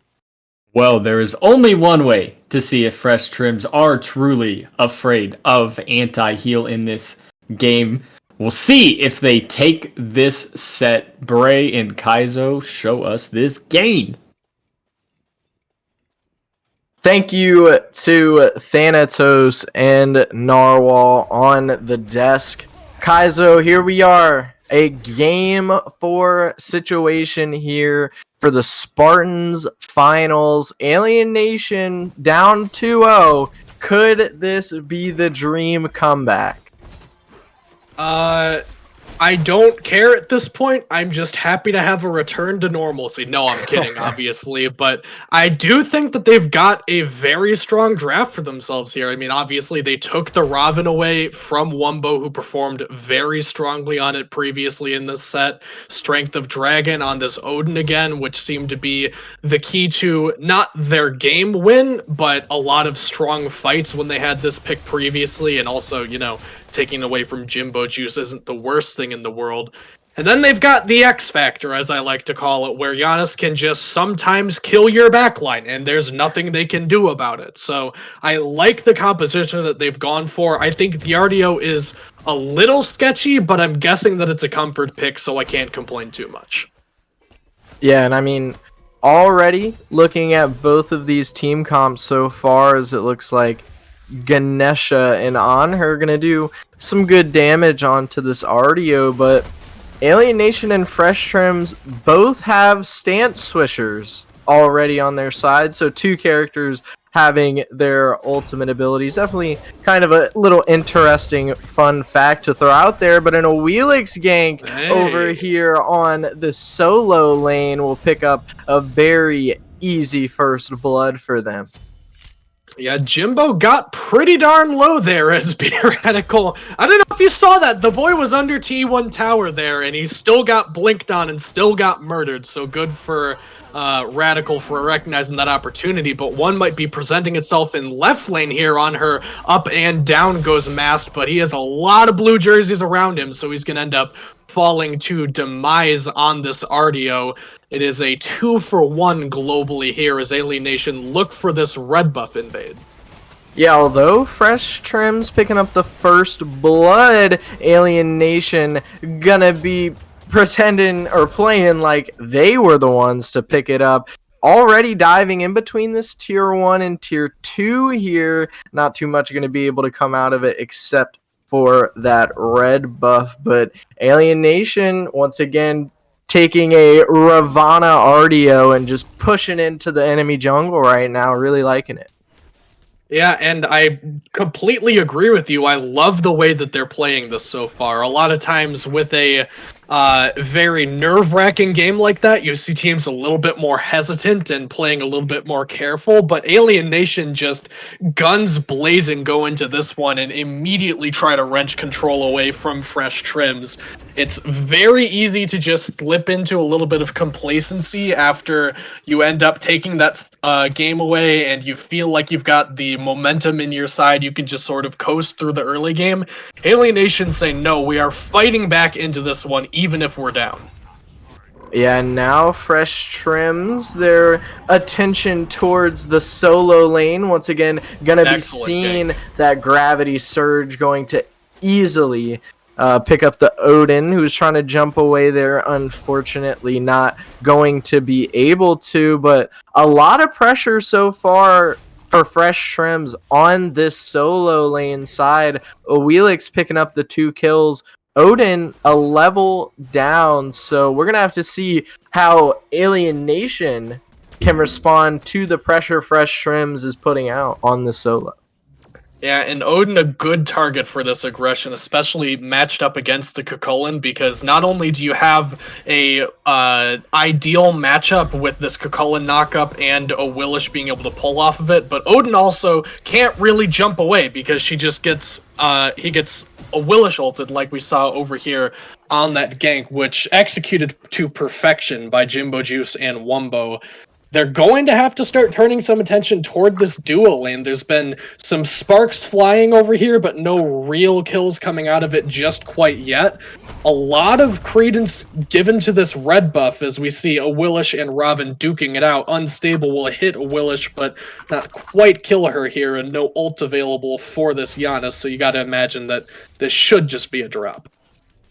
Yeah, and that's just about what it's going to be there. Fresh Trims, you know, to have the 1K gold lead so far. However, the Oracles looking to be the call for Giannis and Ravana so far. Just getting a little bit of quiet, a little settled down here.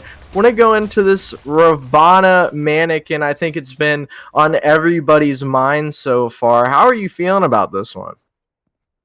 I just kind of give up with these at this point, you know, like there's a point where you have to give them some creative freedom just because you don't know exactly what they're accustomed to, you don't know their play styles, so you have to imagine that if something looks a little non-convex, a little out of the ordinary, that they have this rehearsed. This is something that they're very comfortable with. So in situations like this, I just like to give them a little bit of benefit of the doubt here, as Ardio looking for a rotation onto this on her Desert Fury, and almost an unstable vortex from all the way downtown, but on her will somehow manage to make his way out of that one as the entirety of Fresh Trim starts to swarm in the left side jungle.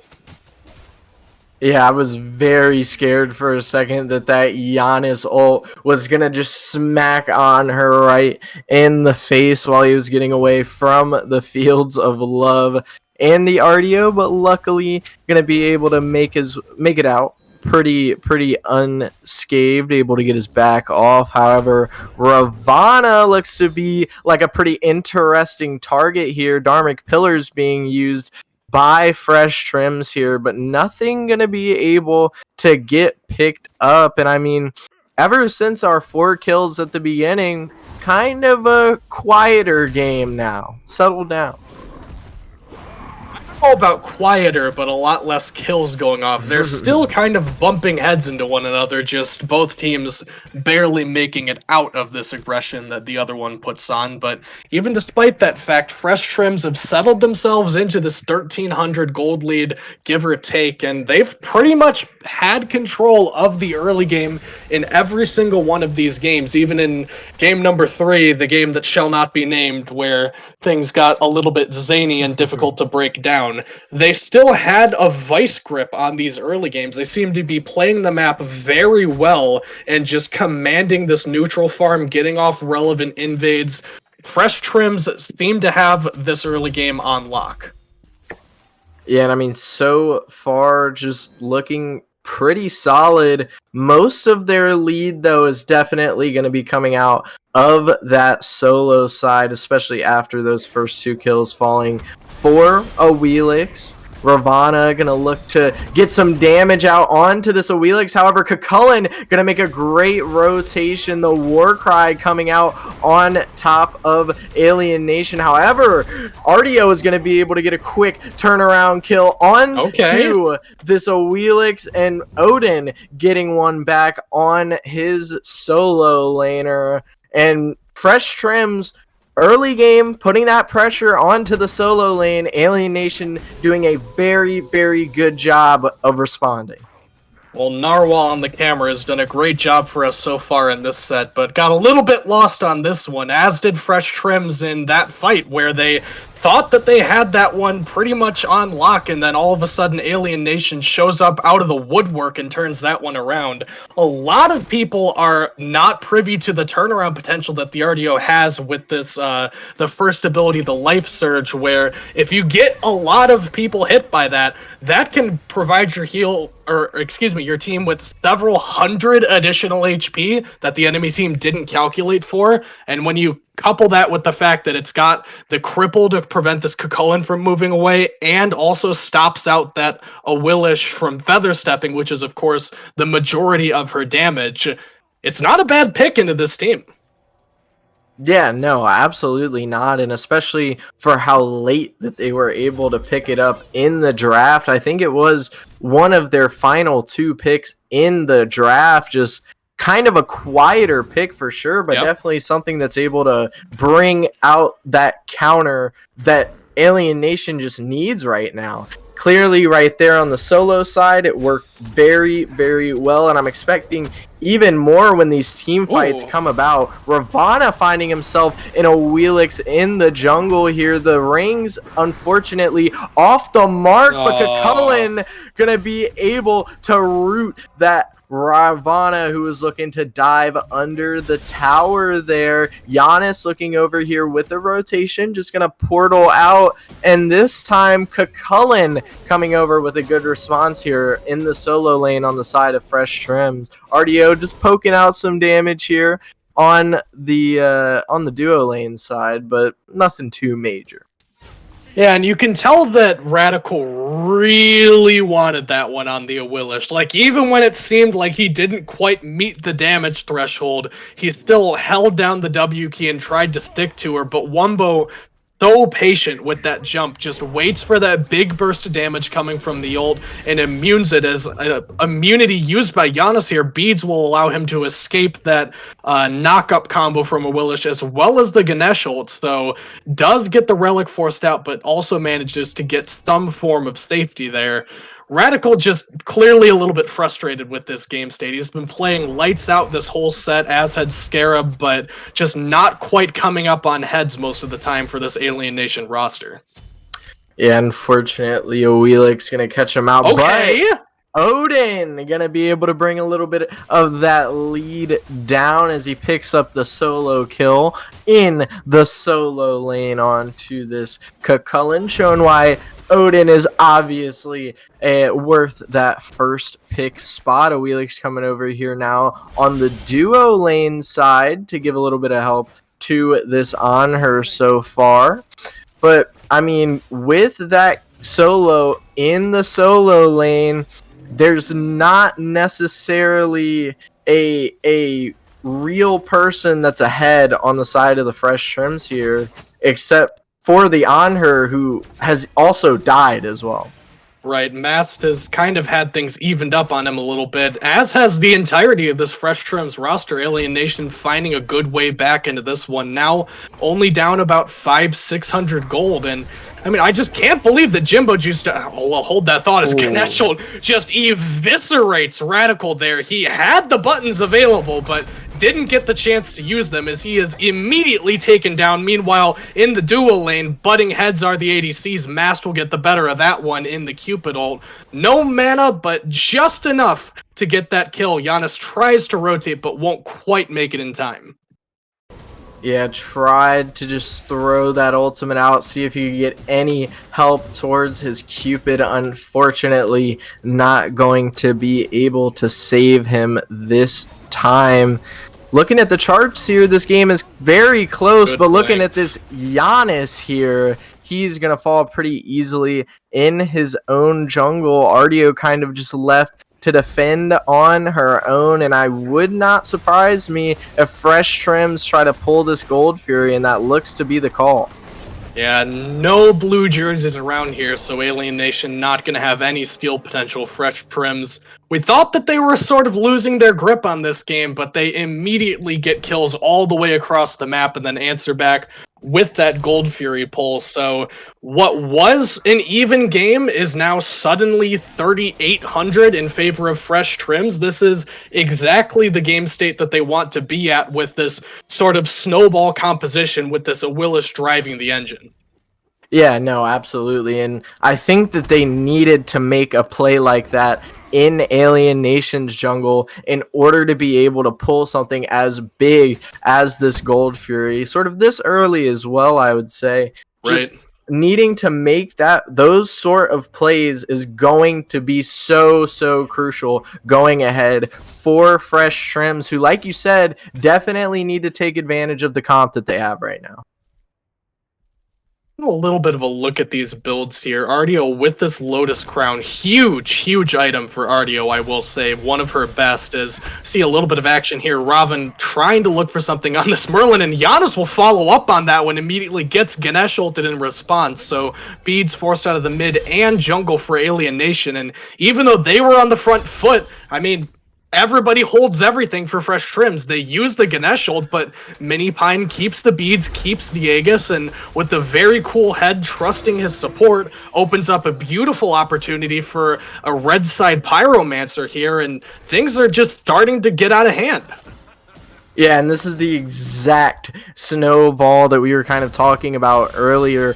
Exactly what we need if we're a Fresh Trims fan here for sure. And now the Fire Giant going to be the play here, but Odin jumping over, going to use the rings to try and push everybody out of this fire, but on her, he doesn't care. He's just looking at this Fire Giant, going to be able to melt it. Odin using a lot of damage on two Fresh Trims, nothing on the fire. That's easily going to fall for Fresh Trims, and a Wheelix picking up the kill on this Odin. It looked like Odin tried to get him off of it, but on her, didn't even care he was there.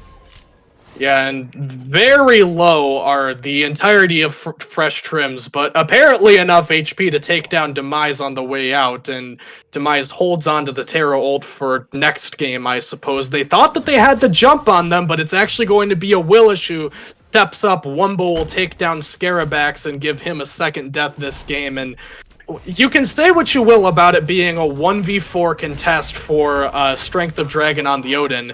There's a point where you need to be a little bit more precise with the jump. He had the opportunity to go for the steal, and while it's a low percentage play, he went in so early that they just had the opportunity to target damage onto the fire and then turn on to him. You really need to group those two things together so that they have to make a decision. Are they going to go on me? Are they going to go on the fire? Instead, Dragon gives them the shot to just do both. And now Fresh Trims, 5,000 gold ahead, have all the pressure in the world on her jumping into left here. They're going to start looking at these towers. Yeah, no, absolutely. And I mean, like, hold on, give that a thought. Looks like a Wheelix is going to be dodging out through the jungle. Dharmic Pillars being dropped here by the Ganesha. However, that's going to be a gravity surge onto this Ardio, and should only be seconds. There she goes. A Wheelix picking up that kill onto the Ardio. But now looking at this back line over here, Cucullin easily being able to push back 4 members on the side of Alien Nation into their T2. Odin all going to be forced to be used here, and he's going to jump out with less than 20% HP, and this T1 tower is going to easily fall for Fresh Trims. Going to look for T2 here. Well, it's starting to thunder outside, and the storm clouds are starting to come in for Alien Nation here, as once again they find themselves on their tier 2 towers. Mini Pine will find B Radical on this red buff and get another kill for himself. That's going to be 3 for the level 16 mid laner. Fresh Trims, you can say what you will about game number 3. They have tightened things up here going into game number 4, and it's been clinical up until this point. 9,000 gold in the lead here. Still pushing the issue, forcing their way onto this tier 2 tower. Alien Nation are fighting back, but a Ganesha will separate this fight and give a beautiful reset opportunity for them to give some time for Mini Pine on the Merlin to group back up. Yeah, and it looks like Merlin running back to group up with his team. Cucullin just going to go ahead and take some of Alien Nation's jungle farm over there. This Primal Fury going to be the next objective now for Fresh Trims. Now going for the Oracles. But if you are Fresh Trims here with a 10,000 gold lead just about before 20 minutes here, with the Fire Giant, I was kind of expecting a little bit more of a focus towards the towers here. I mean, they did get the ones over in duo lane, but not really a lot off of that early Fire Giant just yet. Yeah, well, just yet. They've still got a little bit of time left on this one, and they did net enough to get a 10,000 gold lead. So, if nothing else, they set themselves up for the next Fire Giant, which is due to spawn here in a little over a minute and a half or so. And I gotta tell you, they are in prime territory as Fire Giant falls off to just start grouping up around this objective and getting this neutral farm down. They don't have to do anything fancy. They don't have to go for the game right now. No game-breaking sieges on left. All you need to do is sit and wait, not make any mistakes, and then keep farming this one out until the Fire Giant spawns. Yeah, and I mean, Fire Giant coming up here in about 35 seconds now. And Fresh Trims doing exactly that, looking to get all 5 members here around this Fire Giant. Going to pick up the Pyromancer to increase that gold and XP lead just a little bit further as we tick over the 20-minute mark here. And I mean, Alien Nation not in the best position for this Fire Giant starting to spawn. Yeah, they're pushed very far back into their own side of the jungle here, and Fresh Trims still looking for it, even on that opposite side jungle. They are going to have to fight for this vision control here, and actually Radical goes in very deep here, immediately gets blown up by Mini Pine on the Merlin, who has looked lights out so far, flickering in, looking for some more damage, and that's going to be Mass that takes down Strength of the Dragon. Once more, we're going to see a kill from him as the Oboe proc will take down the Artio. 3 for nothing on the side of Fresh Trims. This is quickly getting into critical territory. Yeah, and I mean, you just got to think that this has to be a Fire Giant call here on the side of Fresh Trims. Although most of the damage on the side of Alien Nation is still alive. Not anymore, though, with Giannis even getting his ultimate off. Unfortunately, not able to stay alive from the Awelix. Mass barely getting out of there, but a Fire Giant and a 13,000 gold difference so far, and this game is looking clinical for Fresh Trims right now. Yeah, Wumbo heard you say that they were still alive, and he immediately went down to see what exactly was going on with this mid laner and polishes off one more kill for Scarabax, who hasn't looked as strong on the Giannis as the previous picks that we've seen out of him. Obviously, this isn't a every single fight it happens kind of character, but we have to see that big X Factor moment if we're going to see Alien Nation find a way back into this one. I mean, 15,000 gold down at 22 minutes and Fire Giant on Fresh Trims. This is the point where Aggro likes to call it the 99 percenters. You need somebody to make a mistake and then capitalize on it, and it's not going to be easy. You're looking at 3 level deficit in support, 3 levels in mid, 3 levels in solo.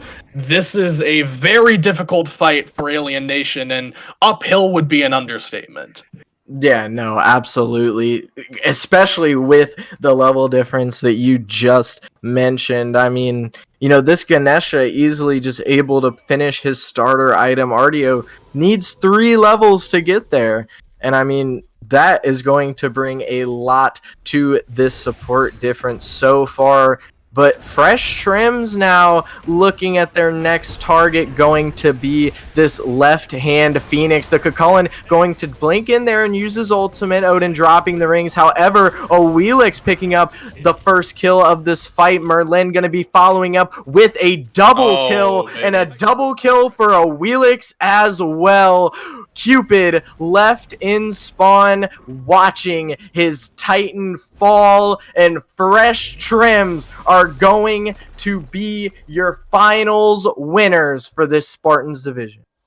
And making it look brutal in that last fight. You see Jimbo Juice blinks into the backline and doesn't take any damage at all. He's still full HP when the game ends, despite absorbing the entirety of the focus of Alien Nation, and just making it so simple for the rest of the team to just walk forward and kill anybody that might be in front of them. The guy was standing in a Ganesh ult, and it just didn't matter. They don't have the damage to kill him when he's that far ahead. GG's to Fresh Trims. They made some questionable choices in game number 3, I will say that, but when the chips were down, I mean, they just performed beautifully. Yeah, Fresh Trims, a big congratulations for the 3-1 victory over Alien Nation here, and a great set overall. To analyze all of it, let's send it back to our guys on the desk. Thank you, Bray and Kaizo, for covering each and every one of those games, especially that 40-minute game 3 there. But with all those games done there, Fresh Trims are going to take this entire set here there 3-1, and they did it in pretty convincing fashion, to be completely honest. Yeah, pretty convincing fashion.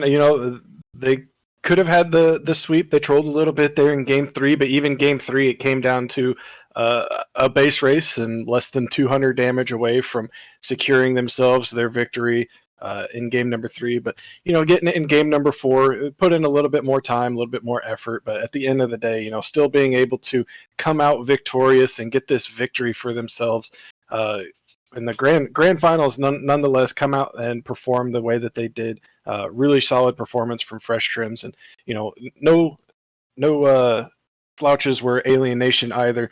Coming out and putting their best foot forward to try to take it as long as it could. Yeah, if you're on the side of Alien Nation, you are not. I personally don't think I would be too disappointed in that. Getting to the finals alone is an accomplishment, but also with how I mean, Fresh Trims won the games pretty convincingly, but you didn't give them the easiest way to doing it. They had to play their best, the best of the best games that they have played in some time, and that I can't stress. That game 3 was just so much fun to watch, and it was that right there was Alien Nation really saying, "You guys are not gonna just get me. You're not gonna take us down that easily." Yeah, I mean, this set really had just about everything that you wanted out of a grand final set. We had the pentakill coming out there in game number 2 on Mini Pine on that Ryzen, and then we had, like I said, the base race there in game number 3. So really couldn't have asked for a better finals coming out from both of these teams. Again, congratulations to Fresh Trims for making it this far and securing themselves their victory for the Spartans division. Now, I love to do this in these big games like this, but I have to ask you, who do you think you would give your MVP to in this set as a whole right now? Because for me, it has to be Mini Pine there. I think not only the pentakill there on the Raijin, but just on every god he played there, he did excellent. Even on the Anhur with that a little bit strange build there with that Transcendence Animosity, still did excellent on that pick. Yeah, Mini Pine performed really well throughout this entire set, but if I had to give out an MVP, I'm going to go ahead and give it to Wumbo, the jungler there for Fresh Trims as well. They're on that Wheelish. I believe he finished the game at 8-1. Just able to throw his influence all across the map in essentially in every game all 4 games, he had a pretty large impact, drew a lot of bans from Alien Nation, and even like forcing them to take picks in order to take them away from him. So he gets MVP in my book. I guess we can split MVP here for Mini Pine and Wumbo, because I think both of those players really deserved it. Yeah, no official MVPs, but you're getting plenty of love here from these casters, which I think is pretty fun. I'd take that if I were a player, to be honest. Props from a Narwhalaby is next level. You love to see it. But with that, again, Fresh Trims here, gonna take the Spartans division 3-1, but that is not all that we have here for this weekend. Tomorrow at 5 p.m. EST, we're gonna have the collegiate finals of I believe it's I forgot. UW-Madison versus Kennesaw State. If I recall correctly, I could be completely wrong. Please don't. You are correct, 100% correct. We'll have that. And then we may as well on Monday at 7 p.m. Eastern Time have the fourth place match with... Now that one's the one. I know there's UK. Yep. We have Kentucky versus University of Michigan coming in for 3rd place for the collegiate. All right, so we'll have those. But if you want to get in on some of this action here, some of this fun tournament leagues here, Season 6 of the AGL is going to be starting up here soon enough. If you do ! Rallies, RELES, !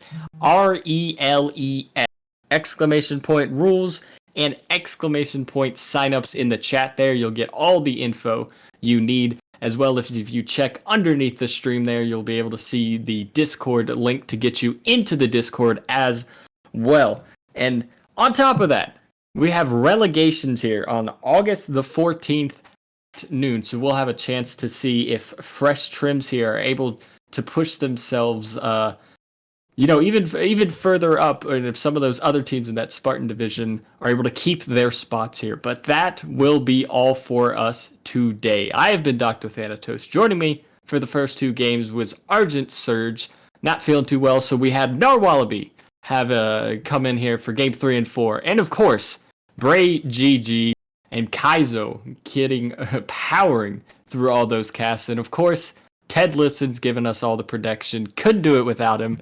But thank you all for coming by, and make sure to come back tomorrow.